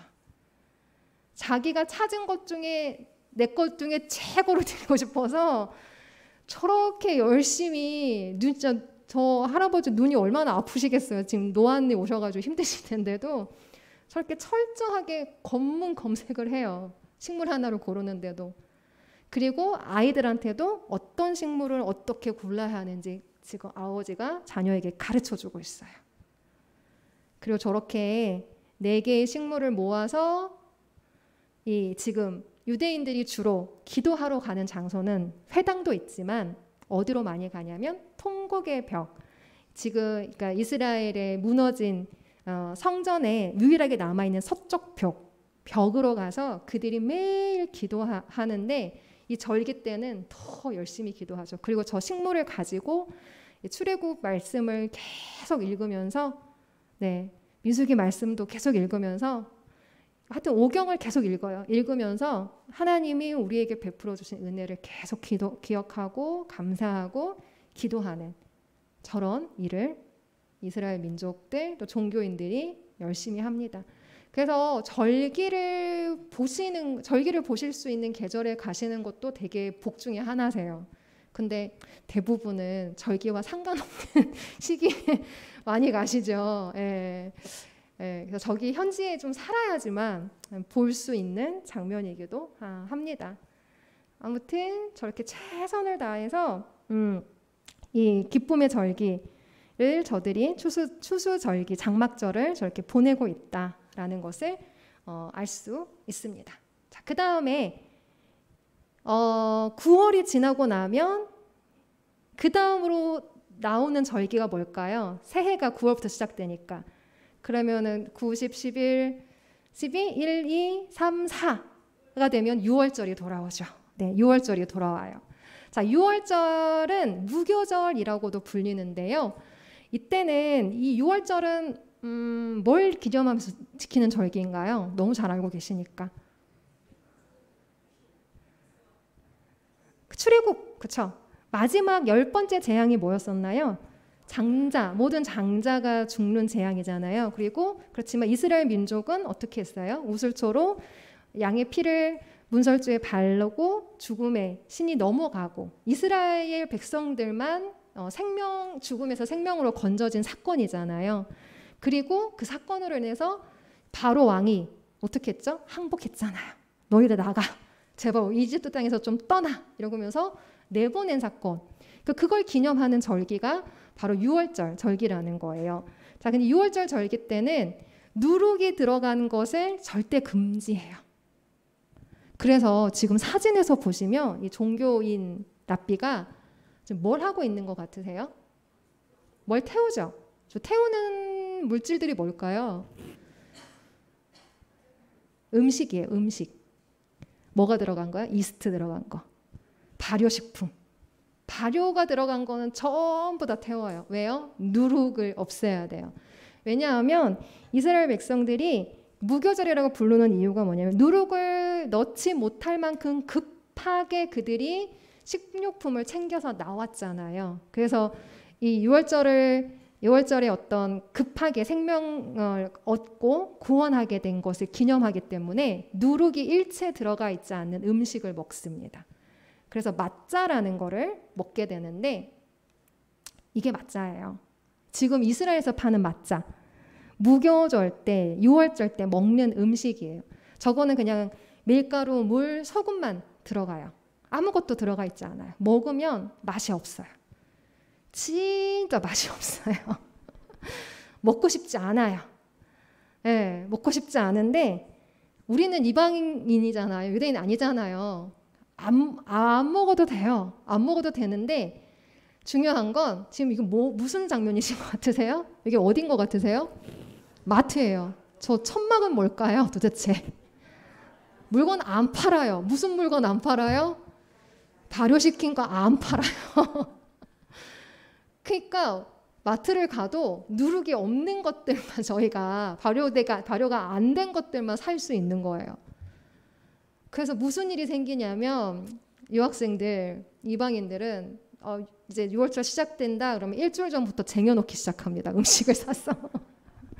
음식을 사가지고 비상식량을 만들어놔야 돼요. 왜냐하면 마트 가도 먹을 게 없어요. 뭐 다 먹을 수 없는 것들만 막 팔아요. 본인들만 먹을 수 있는 거. 그래서 아니 먹어도 되죠. 그런데 그게 이 영양가도 없고 먹어도 배도 안 부르고 그런 음식들이기 때문에 하여튼 난리가 납니다. 이때가 되면은. 그래서 이거를 모르시고 오셨다가 아주 그냥 구걸하듯이 동냥을 하러 다니시는 경우도 나 조금 이거 좀 사면 안 돼? 뭐 이렇게 하거나 아니면 방법이 한 가지 있어요. 이슬람 사람들 마트 가면 돼요. 팔레스타인 사람들이 운영하는 마트 가면 걔네들은 6월절 안 지키니까 여기서 빵도 살 수 있고 뭐 음료도 살 수 있고 뭐 이렇게 뭐 하여튼 그렇습니다. 그래가지고요. 아무튼 이렇게 6월절을 저들이 철저하게 지켜요. 그래서 죽음을 넘어간 것을 기념하는 절기, 또 유대인이 이스라엘 하나님의 명령을 통해서 은혜를 통해서 구원한 이집트로부터 탈출한 것을 기념하는 절기입니다. 자, 그래서 그리고 이때는 이스라엘 백성들이 7일간 누룩을 넣지 않은 mat자를 먹는데요. 이것만 먹을 순 없잖아요. 이것만 맨날 먹지 않죠. 또 뭘 먹냐면 이런 음식들을 또 먹어요. 이거 뭔 거 같으세요? 이것도 뭐 보게 되면은 맛이 하나도 없어 보이죠. 저 먹어도 배 하나도 안 부를 것 같은 저런 음식인데요. 물론 풍성하게 준비는 합니다. 저런 채소도 양껏 먹을 수 있고요. 계란도 양껏 먹을 수 있는데 저거는 뭐냐면 만찬. 원래는 사실은 6월절 하면은 뭘 해야 되나요? 양을 잡아야죠. 그렇죠? 양을 잡고 희생 제사를 드리고 완전히 어떤 그 축제의 절기로서 그들이 보내야 되는데 지금은 성전이 있을 때까지는 가능했어요. 그런 예배와 이런 번제의 제사들 또 희생제의 제사들 가능했지만 지금은 성전이 없잖아요. 그리고 유대인들이 성전이 예루살렘의 성전 제2성전이 무너지고 로마에서 무너지고 난 다음부터는 뿔뿔이 흩어진 디아스포라 유대인으로 살게 되면서 실질적인 진짜 우리가 말씀드린 레위기에서 지키라고 한 그 예배 형식을 그들이 유지할 수가 없었다라는 거예요. 성전에서 그것들이 행해져야 되는데 할 수가 없으니까. 그래서 아주 그 약소화된 어떤 식사로서 약화되게 됩니다. 축소가 되게 된 것이죠. 그렇지만 그 안에 많은 의미를 담아서 그들이 유월절을 지켜요. 지금 보시면 저기 먼저 뭐 뼈가 하나 보이시죠? 뼈. 먹다 남은 것 같은 뼈. 근데 원래는 그렇진 않고요. 이게 작은 살점이 이렇게 붙어 있는 뼈예요. 그래서 정강이 뼈라고 얘기하거든요. 정강이 뼈는요. 예전에 희생제사가 드려졌었던 것을 기념하는 음식이에요. 저것을 상기하는 거예요. 그 다음에 삶은 달걀 있어요. 저거 삶은 달걀은 성전이 무너진 것을 기념하면서 상징하면서 음미하는 음식이에요. 그 다음에 쓴 나물은 약간 씁쓸하면서도 약간 매콤하기도 하고, 그러니까 서양의 그 고추냉이 같은 그런 음식이 있거든요. 채소가 있거든요. 쓴 나물인데 이것은 먹으면 고통이 따르잖아요. 고통이 따르거든요. 그래서 뭘 의미하냐면 그들이 애굽 땅에서의 그 노예 생활의 그 고통을 상징하는 거예요. 쓴 나물은. 그리고 또 파슬리와 양상추 같은 게 아마 보이실 거예요. 이건 뭐냐면 광야 시절에 그들이 만나와 메추라기를 하나님 먹이셨지만 늘 풍족하진 않았잖아요. 음식이. 그러니까 그 빈약함을 그것을 상징하는 대표적인 야채들입니다. 그 다음에 저기 정 가운데 있는 저거 물 같은 거 하나 보이시죠? 조그만한 둥지에. 저건 소금물이에요. 소금물은 이집트 노예 생활의 눈물을 의미합니다. 그리고 저기 약간 된장처럼 보이시는 거 보이시나요? 노릿노릿한 거. 네, 저게 뭐냐면 하루셋이라고 해서 약 황갈색 진흙을 의미해요. 이집트에서 이스라엘 백성들이 노예 생활할 때 흙벽돌을 지었잖아요. 그것을 상징하는 음식입니다. 그러니까 음식을 하나를 먹더라도 누룩을 넣지 않은 맛자. 그들이 이집트 땅에서 급하게 탈출했었던 것을 의미하는 음식 중에 맛자가 있고요. 저 또 세데르 음식, 식사 예배를 드리면서 저들이 이집트의 생활, 광야의 생활 이런 모든 것들을 한축적인 의미를 담은 저런 상징을 가지고 있는 음식들을 먹으면서 7일 동안 먹으면서 이 6월절에 감사 또 그다음에 6월절에 대한 어떤 고난과 고통을 자신들의 역사를 기억하는 거예요. 대단하죠. 7일 동안 저렇게 먹으라고 하시면 먹으시겠어요? 못 먹죠. 그럼 어떻게 해요? 우상의 고기를 먹으러 가야 되나요? 아니죠. 그런 거 아니고요. 어쨌든 저들이 이러한 이렇게 양식, 생활의 양식, 삶의 양식을 통해서 저렇게 철저하게 7일 동안 또 지킵니다. 그리고 또 먹기 전에 이렇게 예배를 딱 드려요. 저기 맨 앞에 앉아 있는 분이 이 가정의 가장 큰 가장 대신에 아버지 또는 할아버지 이런 분을 선두로 해서 이제 양쪽의 자녀들, 뭐 손주들 이렇게 쭉 앉습니다.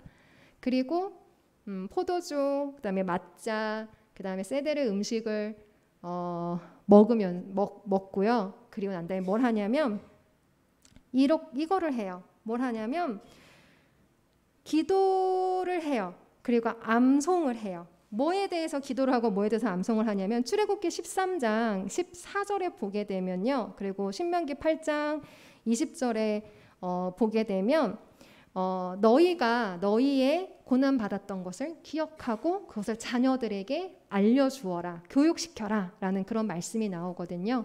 그래서 아버지 또 할아버지 이런 분들과 자녀들이 함께 말씀에 대한 이야기를 나눕니다. 그리고 자녀들이 출애굽은 뭐예요? 라고 질문도 하고요.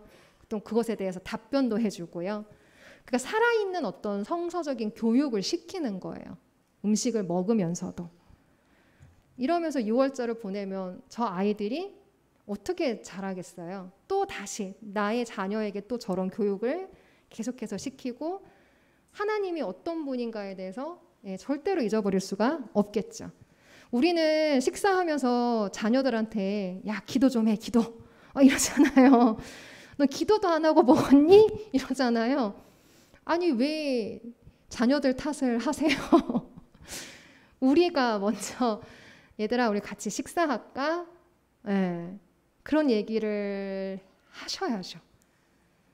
네, 이스라엘의 부모님들은 철저하게 부모의 주도로 신앙교육을 시킵니다. 타협하지 않아요. 양보해주지 않아요. 근데 우리는 얼마나 양보를 많이 하나요? 애들이 피곤하다고 하거나 그런 걸 요즘에 누가 해요? 창피하게 이러면 그래 그렇지 이렇게 넘어가시지 않으세요? 안 돼요. 네, 그러시면 안 됩니다. 저는 저는 자녀가 없지만 제 조카들하고 아주 자주 만나는데요. 조카들한테 식사 기도 꼭 시킵니다. 오늘은 연우가 해봐. 오늘은 서진이가 해봐.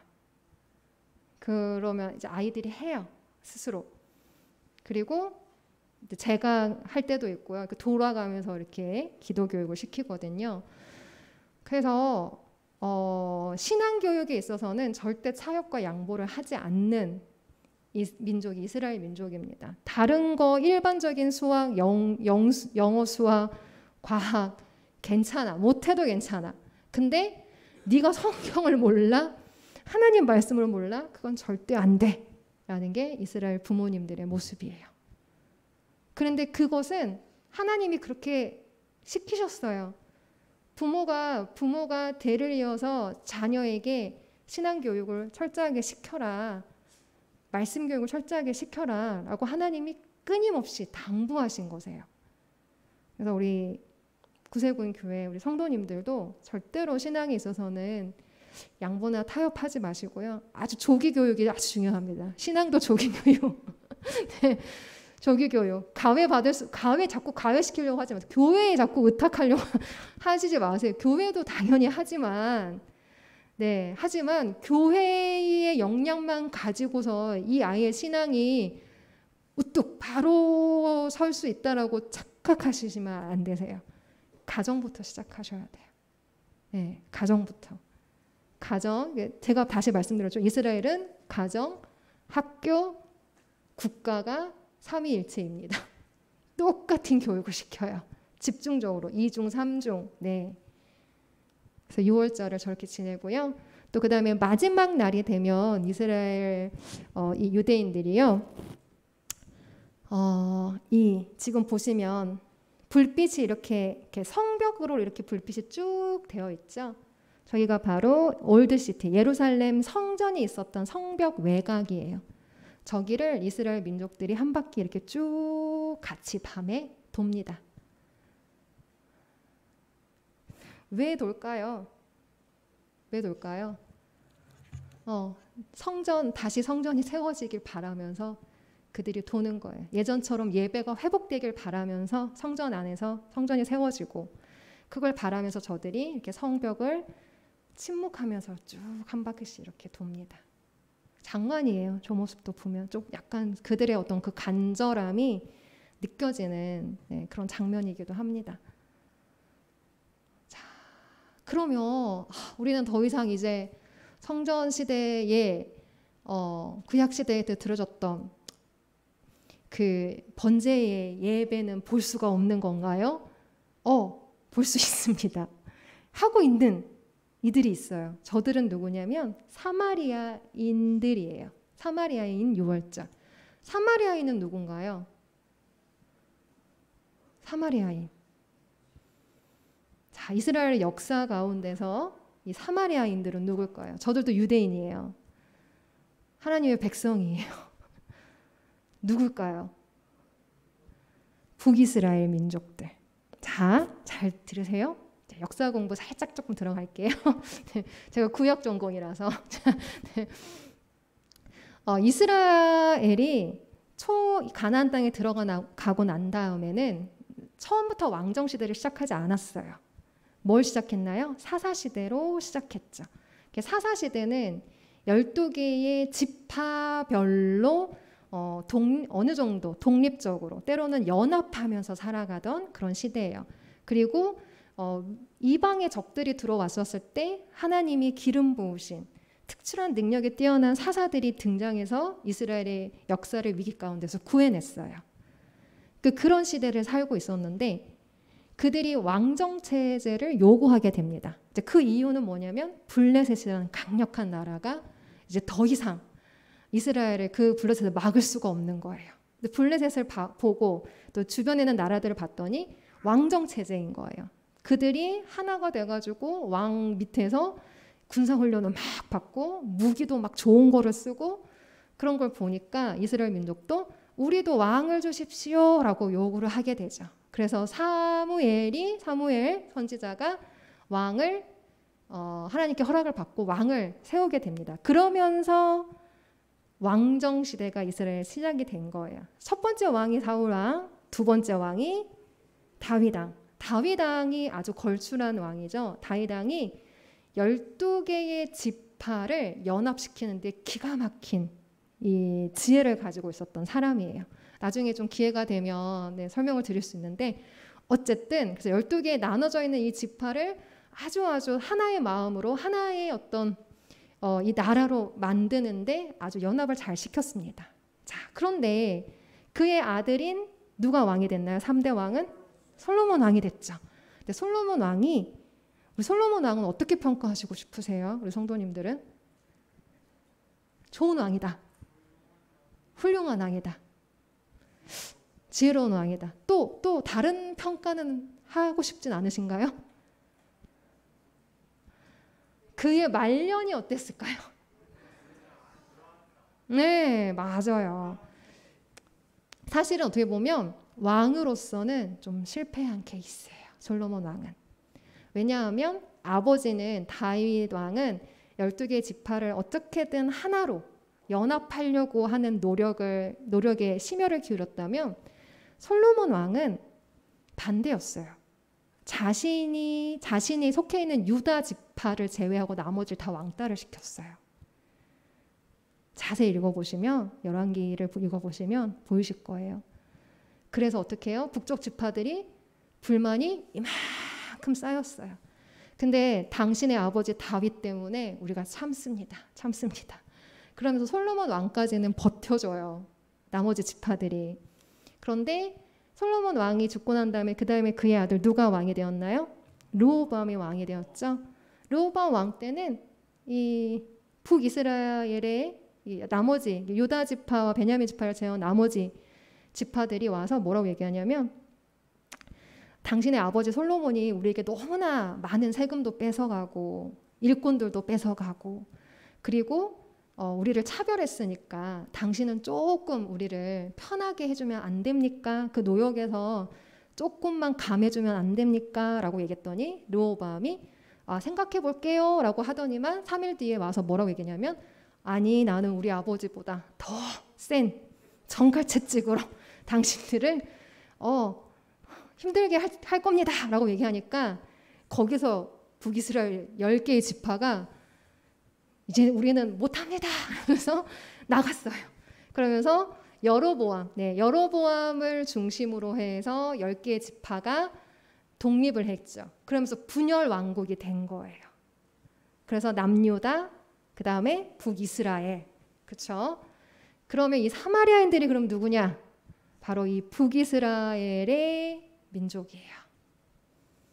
자, 그런데 우리가 신약 시대까지 거슬러 와서 보시면 북이스라엘은 주전 722년에 아시리아라는 나라, 아수르라는 나라에 의해서 멸망했어요. 그런데 아수르가 북이스라엘을 멸망시키면서 무슨 정책을 폈냐면 혼혈 정책을 폈어요.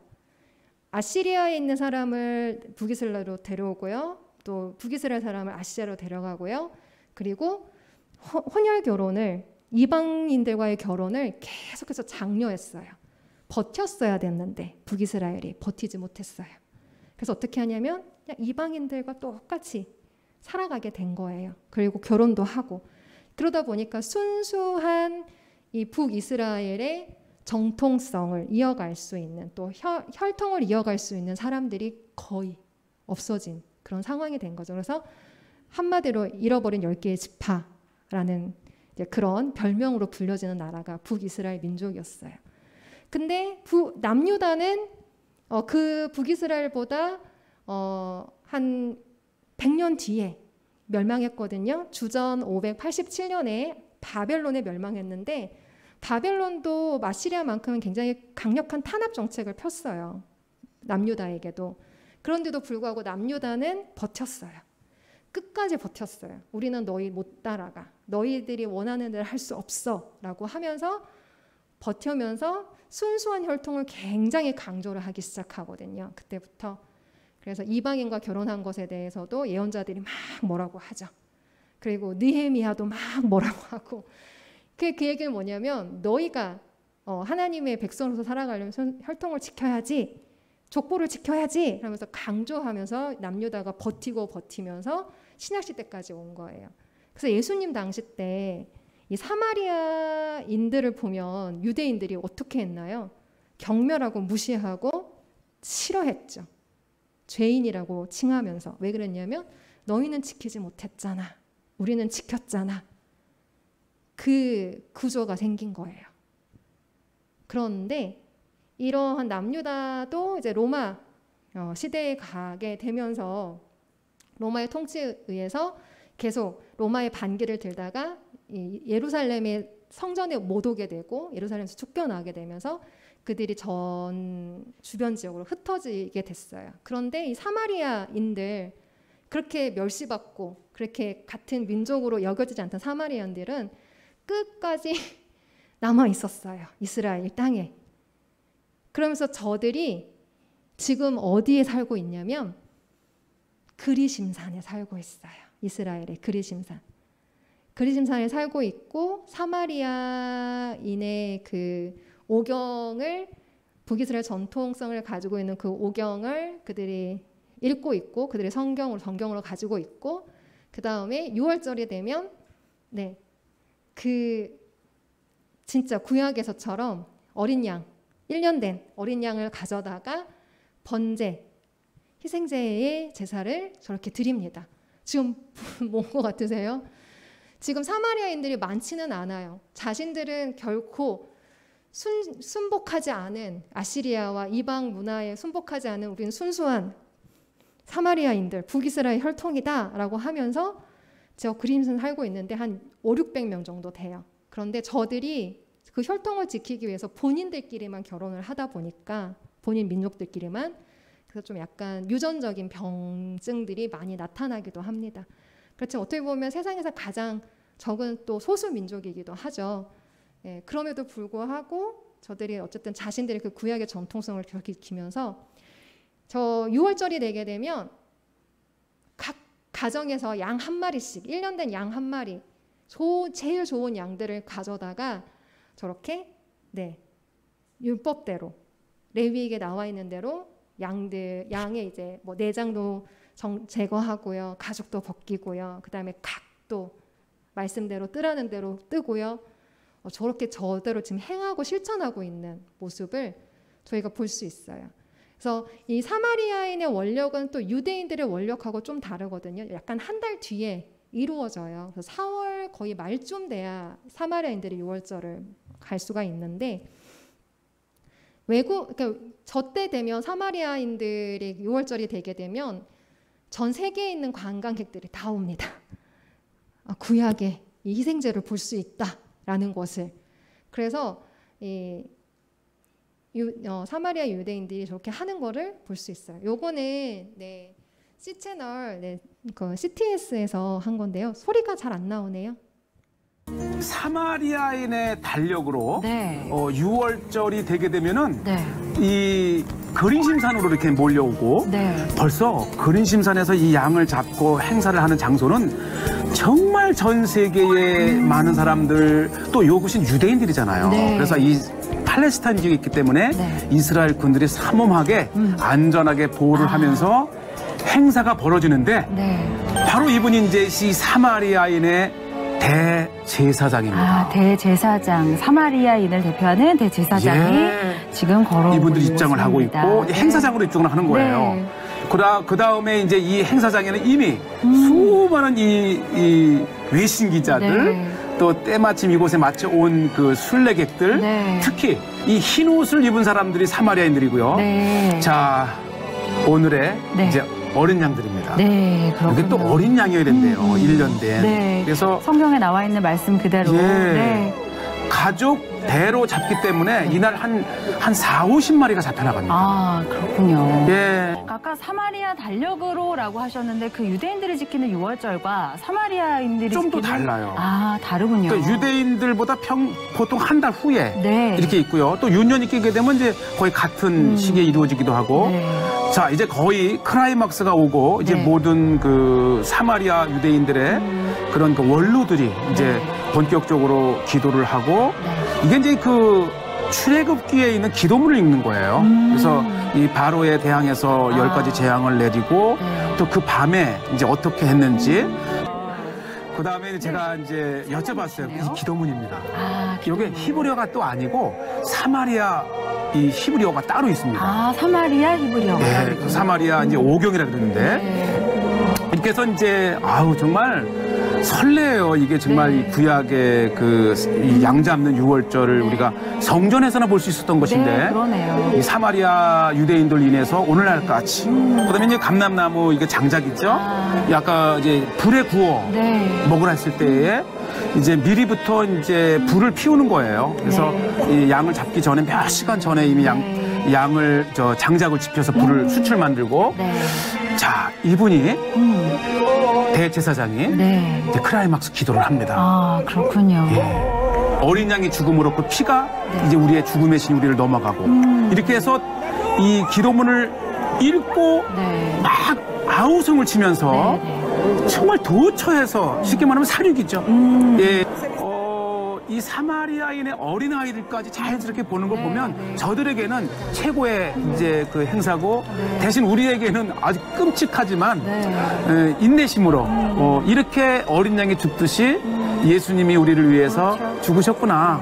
사실은 좀 보기 힘든 장면일 수 있지만 네. 성경도 출애굽기에 나온 내용이고 우리 신앙인들에게는 그 보혈의 피의 의미가 어떤 그렇죠. 것인지를 보혈. 예, 다시 피입니다. 한번. 그래서 이분들이 보면 이 피를 자기 옷에 막 묻혀요. 이 피로 인해서 우리가 살아났다. 네. 그다음에 이제 이 양을 잘 이렇게 이제 잘 다듬고 네. 또 긴 장대에 왜냐하면 이 구덩이를 밑으로 팠기 때문에 네. 이 양을 장대에 꿰어서 그 구덩이에 이제 집어넣는 것이죠. 네. 그리고 이제 몇 시간 동안 익히고 특히 이제 눈여겨 보실 게 그 큰 불을 피우는데 이 장작의 위에 내장이라든지 이 성경대로 태우라고 하는 것들은 네. 다 태우는 거예요. 그래서 사실 뭐 이게 이 양을 잡는 모습은 이분이 대제사장이고 아주 이날 하루 종일 이제 제사장도 만나고 또 이제 인사도 구하고 잠깐 축복도 받고 그 성경에 나오는 자, 요 얘기를 들어보시죠. תחת יד פרעה, וכל שנה בתאריך הזה, תאריך בטח השומרוני העברי העתיק, אנחנו עושים טקס זה. 예, 이 행사로 인하여서 우리 사마리아인들은 이제 이 유대인들이죠. 유대인들은 이 애굽 종살이에 나올 때 죽음을 면하고 이곳에 와서 자유함을 느꼈던 것을 매년 기억하기 위해서 양을 잡으면서 3,400년 전에 오늘로 돌아가서 그 애굽에서 임하셨던 하나님의 은혜를 계속 이렇게 체험한다 이렇게 돼 있고 제가 이것을 이제 촬영도 하고 지켜보면서 이 사마리아인들이 굉장히 진지합니다.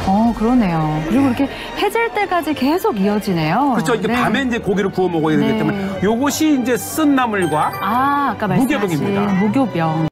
또 한 곳에 저 보시죠. 아주 전 세계에서 촬영하고 있는 모습. 예, 아주 이건 누가 리얼해서 할 수도 없는 진짜 이들의 종교 예식이기 때문에 네. 전 세계의 유월절을 타진하는 네. 그런 모습 볼 수 있고 네. 사실 이 예수님 시대 때만 해도 사마리아인들이 120만 명까지 인구가 있었었다는데 지금은 다 이렇게 줄어들어서 전 인구가 600여 명. 그래요. 그래서 어쩌면 이들을 잘 보호하지 않으면 네. 마지막 사마리아인들이 마지막 소수민족이죠. 네. 이들이 이제 이 지구상에서 사라질 수도 있다. 네. 그렇기 때문에 이들의 이 존재와 네. 이들의 그 유월절을 지내는 모습이 더 가치 있는 것이죠. 아, 그렇군요.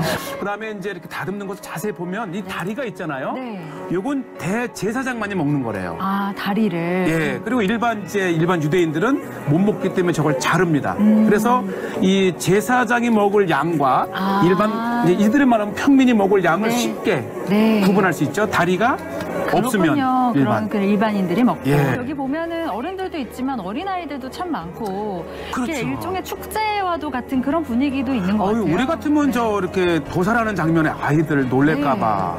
그러나 이들에게는 봐야만 되고 결국은 이제 크게 되면 또 이 어린아이가 장년이 돼서 해야 되기 때문에 아마 이 사마리아인들에게는 이 양을 잡는 것이 자연스러운 것이 아닌가 생각이 되고 하나 재미있는 건요. 네. 예수님 시대 때만 해도 이 사마리아 유대인들은 일반 유대인들이 상종을 안 했어요. 그 아시리아에게서 피가 섞이면서 이렇게 그런데 이 현장에서 제가 오늘 나중에 나오는데 유대인들이 왔어요. 그러니까 이스라엘에서 전 세계에서 이렇게 이제 그 유대인들이 귀환법이 정해졌을 때에 사마리아인들이 팔레스타인족이 살긴 하지만 이들도 유대인이기 때문에 이스라엘 시민이 될 수 있는 그래서 이들이 이제 이스라엘의 보호를 받으면서 하고 이 정통 종교인들이 온 거예요. 아, 그러네요. 유대인들이 이곳에 예수님 시대 때는 상종도 하지 않았지만 이제 지금은? 오늘날에는 너나 나나 다 같은 유대인이라 해서 이 화해된 모습이 그러네요. 이게 하이라이트입니다. 이곳에서 또 그런 화해의 모습을 저희가 두 눈으로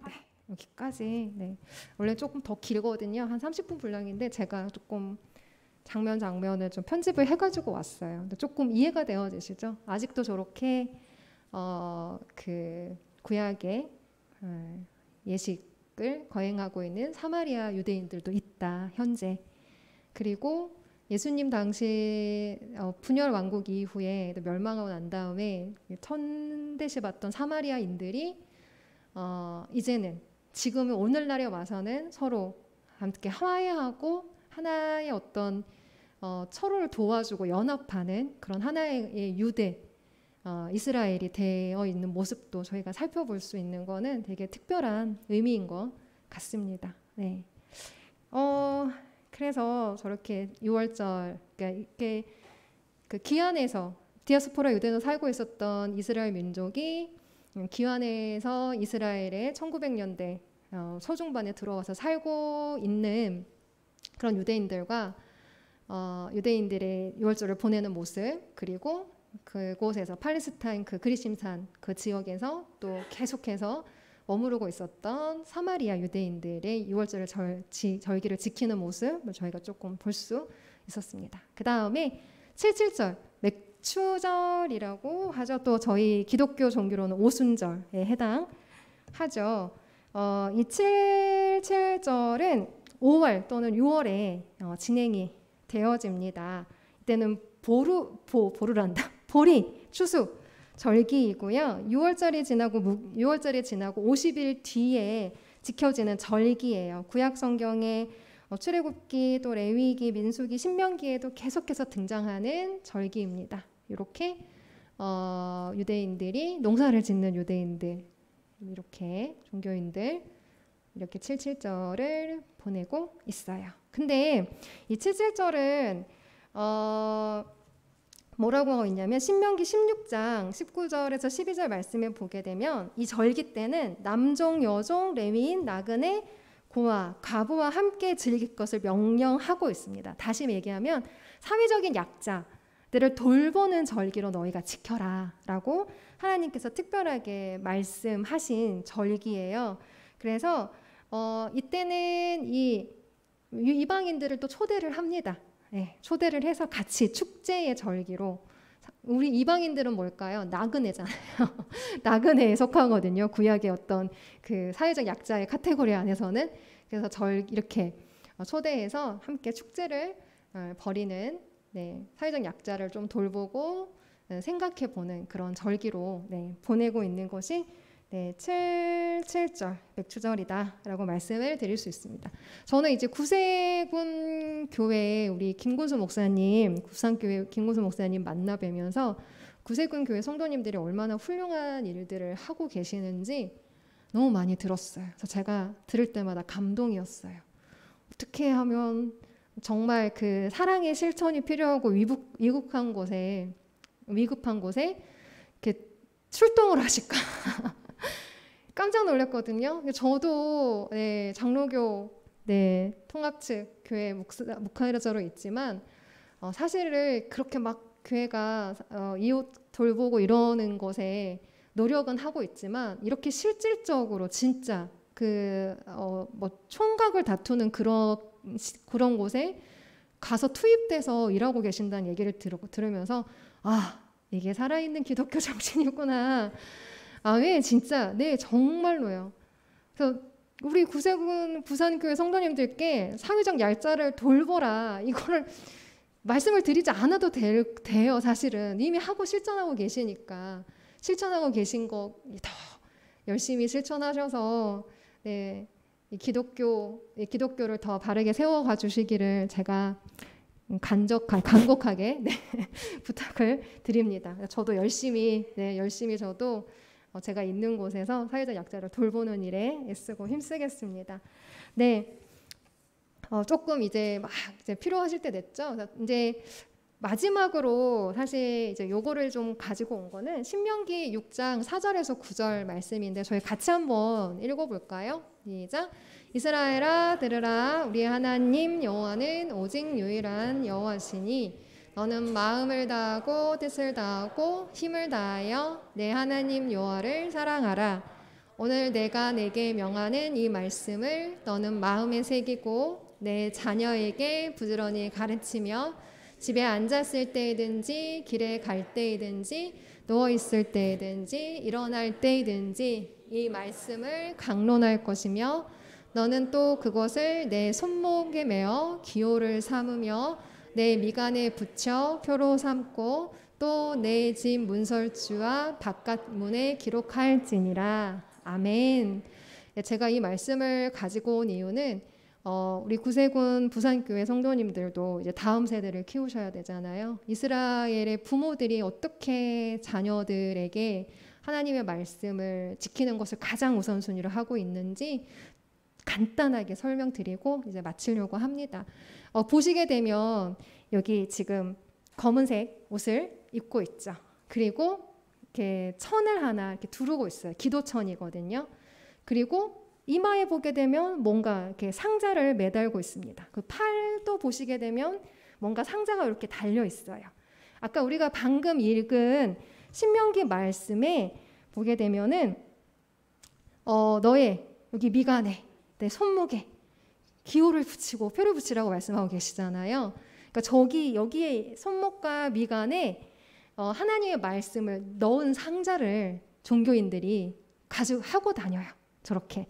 그리고 이 기도보는 어디서든지 자신의 하나님, 거룩한 하나님 앞에 자신을 이렇게 겸손하게 감추면서 기도하는 용도로 사용이 됩니다.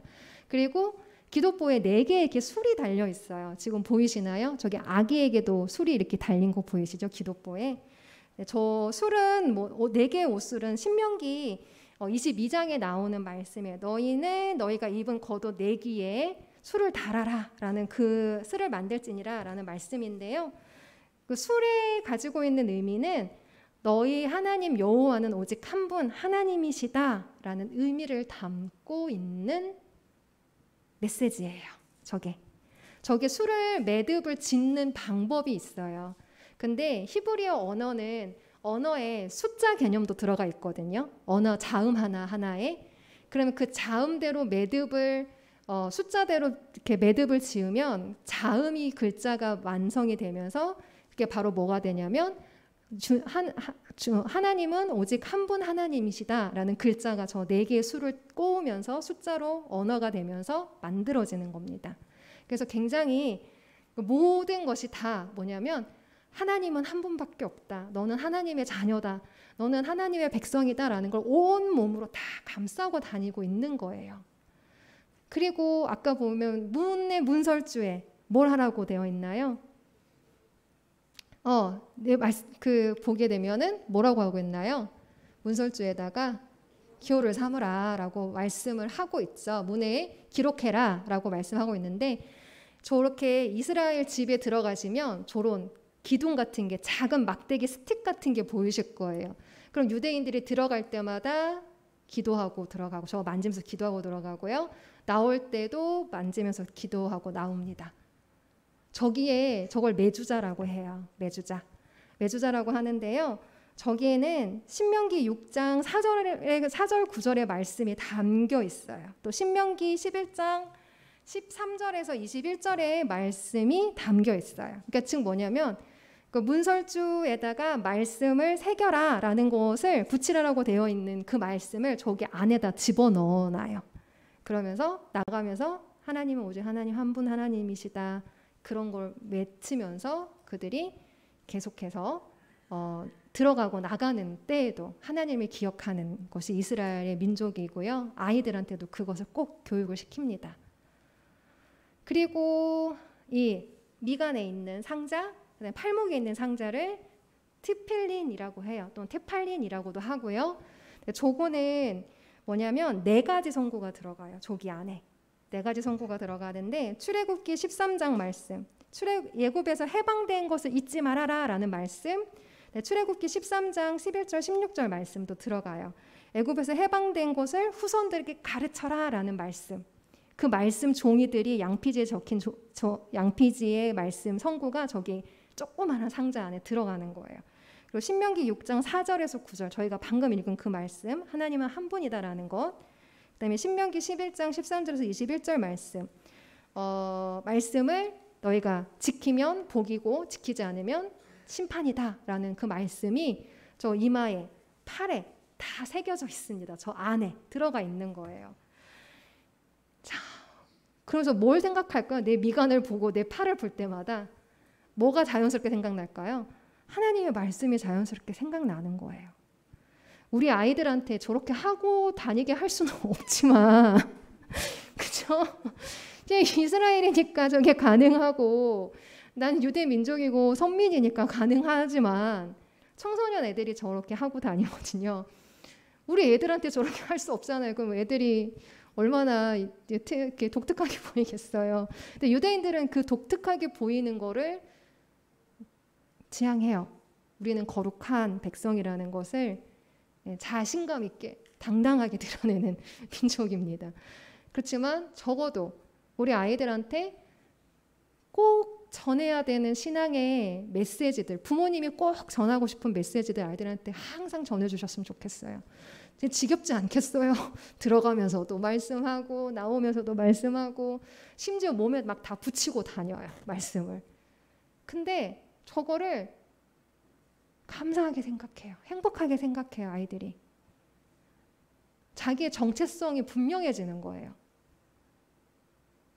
요즘에 아이들의 문제가 뭐냐면 제가 대학생 아이들도 공부를 하고 수업을 하지만 내가 뭘 해야 되는가, 나는 도대체 누구인가에 대한 분명한 자기의 정체성, 분명한 확고한 자기의 그 뭐라고 되나요?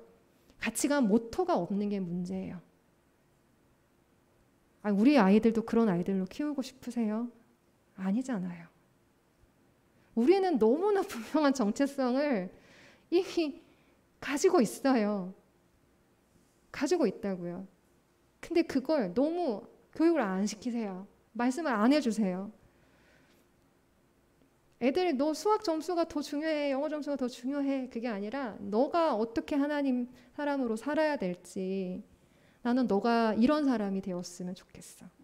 너가 이렇게 쓰임 받았으면 좋겠어. 비전과 꿈을, 하나님의 꿈과 비전을 제시해 주시는 교육을 해주셨으면 좋겠어요. 너는 하나님의 너를 피를 주고 값주고 사신 너는 정말 소중한 존재야. 너는 세상의 유일한 존재야. 하나님이 가장 사랑하는 존재야. 아이들을 사랑해 주시고 말씀으로 키워 주시기를 당부를 드리고 싶습니다. 마지막으로 이스라엘의 성인식 13세, 만 13세가 되면 우리 이스라엘 남자아이들이 성인으로 인정을 해줘요. 이스라엘에서는. 우리는 만 13세면 지금 나이로 뭔가요? 중2, 그쵸? 중2 정도 되죠. 중1, 중2 정도 되죠. 예, 요즘은 중1, 중2가 제일 무섭잖아요. 네, 촉법소년 얘기하면서 겁이 없는 우리 아이들이에요. 문제도 많이 좀 있는 거 일으키려고 하는 소지도 있고. 근데 저 때가 되면 애들이 뭐 어떻게 하냐면 부모님이 이제 너는 하나님 앞에 너 스스로 단독자로 서는 거야 라는 걸 가르쳐 줍니다. 만 13세까지는 부모님이 신앙교육을 시켜주고 말씀을 교육을 철저하게 시켜줘요. 그러는데 만 13세가 되면 그때부터는 이제 나를 통해서가 아니라 네가 직접 스스로 하나님을 만나. 너가 직접 하나님과 교제해 라는 걸 인정해 주는 거예요. 아이들이 방종하게 살지 않아요. 절대. 오히려 더 자기의 인생의 책임감을 가지고 내가 하나님의 사람으로서 내가 어떻게 살아가야 될 것인가 그걸 고민하면서 살아가요. 저 아이들이. 저는 어떻게 하냐면 13세가 되면 10명의 남자 어른들과 함께 이 통곡의 벽에서 축제를 벌여줍니다. 조그마한 아이가 들고 있는 저게 뭐냐면 말씀의 두루마리예요. 말씀이 적혀있는 두루마리. 저걸 들고 토라를 들고 한 바퀴를 이렇게 돌고요. 동네에 아는 분들이 막 축하해주고요. 와, 이제 너 스스로 이제 하나님의 말씀도 있고, 너 스스로 이제 하나님과 진짜 교제도 할 수 있고, 이제 그런 어른으로서 성인으로서 인정을 해주는 의식입니다. 아이들이 아주 야무지게 자라가요. 이스라엘의 아이들은. 그래서 회당에서 토라를 읽을 수 있는 기회도 주고요. 그리고 자신이 배운 토라와 그 다음에 또 탈무드 내용을 가지고 짧게 설교를 할 수 있는 특별한 이벤트도 마련해줘요. 우리 아이들한테 너 말씀 좀 읽어봐. 설교 좀 해봐. 그 기회 주세요. 잘 안 주시죠? 내 말 들어. 이렇게 하시죠. 근데 아니에요. 아이들한테 직접 아이들 스스로 그럴 수 있는 기회들을 좀 마련해 주시면 생각보다 우리가 생각하는 것보다 훨씬 더 우리가 성경에 정말 이렇게 또 우리 아이들이 생각할 수 있구나. 되게 놀라운 새로운 신세계 지혜들을 하나님 주신 지혜들을 만나실 수도 있습니다. 아무튼 이러한 이제 성인으로서 이제 완전히 이제 부모님의 지도에서 종교 생활을 했지만 이제 스스로 종교 생활을 하고 자신의 판단과 행동에 책임을 질 수 있는 그런 아이로 인정해주는 아주 굉장히 좋은 의식이다라고 볼 수 있습니다. 예수님 신약에 보게 되면 예수님도 12살이 되셨었을 때 예루살렘 성전에 가셔서 그 토론을 하시잖아요. 거기에 있는 그 엄마 아빠가 어디 있는지 잃어버릴 정도로 그 사학자들이 예수님도 그때 아마 성인식 유대의 그 방법에 로 인해서 성인식을 치르는 그런 거. 그래서 회당에서 예수님이 막 또 토론하시고 논쟁하시기도 하셨고 12세 때 보면은 기록이 되어 있는데 그렇게 추정을 하고 있습니다. 그러니까 어쨌든 근데 우리 부모님들도 우리 아이들이 저는 항상 그 아브라함과 이삭의 이야기를 우리 부모님들한테 꼭 전해드리고 싶은데요. 하나님이 아브라함에게 사랑하는 내 아들을 번제물로 바치라 라고 말씀을 하시잖아요. 100세에 얻은 그 귀한 아들을. 그런데 아브라함이 순종을 하죠. 그리고 이삭도 아버지 이해할 수 없는 행동에 대해서 반항하지 않아요. 충분히 반항할 수 있는 힘을 가지고 있고 아버지는 노쇠했지만 아브라함 아버지는 노쇠했지만 근데 결국은 이게 하나님의 시험이었기 때문에 이삭도 살고 그다음에 아브라함은 어떤 믿음의 아버지로서 인정받는 그런 상황이었지만 중요한 거는 키에로케고르라는 학자가 그 장면을 우리가 어떻게 해석해야 될 것인가? 아버지 아브라함만 믿음으로 승리한 사건인가? 라고 했었을 때 아니다. 이삭도 거기서 믿음으로 승리한 사건이다 라고 얘기를 하거든요. 왜 믿음으로 승리한 사건일까요? 그 절체절명의 순간에 아버지가 가장 사랑하고 신뢰하고 내 세계의 전부라고 믿었던 아버지 아브라함이 이 자신을 죽이려고 칼을 빼어들고 내리치려는 그 순간 이삭은 누굴 찾았을까요? 하나님을 찾았죠. 하나님을 찾았어요.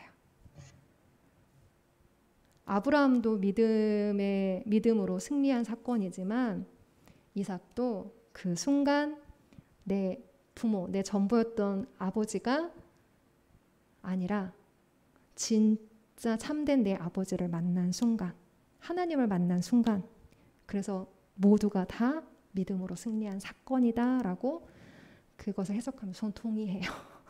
네. 우리 아이들에게 하나님을 만날 수 있는 기회를 많이 만들어주세요. 기도해 주시고 부모님의 진심을 담아서 이 아이가 진짜 하나님의 자녀로 비전과 꿈을 가지고 성장할 수 있는, 바른 아이로 성장할 수 있는 그런 아이가 될 수 있도록. 그러려면 저는 신앙은 같이 연합하기도 하지만 단독으로 하나님과 만나는 그 순간이 반드시 있어야 되는 겁니다. 나뿐만 아니라 우리의 자녀도 하나님을 단독자로 만나야 해요. 그래야 모두가 함께 승리하는 믿음의 가정이 되실 수 있습니다. 그런 기회가 꼭 오실 수 있도록 해주시고요. 우리는 이렇게 이스라엘 민족처럼 저렇게 막 드러내면서 막 살아갈 수는 없지만 우리가 하나님이 주신 우리의 말씀들을 우리가 우리 삶에서 능동적으로 실천하시면서 살아가실 수 있기를 바랍니다. 레위기 말씀 결론이잖아요. 내가 거룩하니 너희도 거룩하라. 거룩한 삶, 하나님의 자녀로 거룩한 삶 살아가시기를 축원합니다.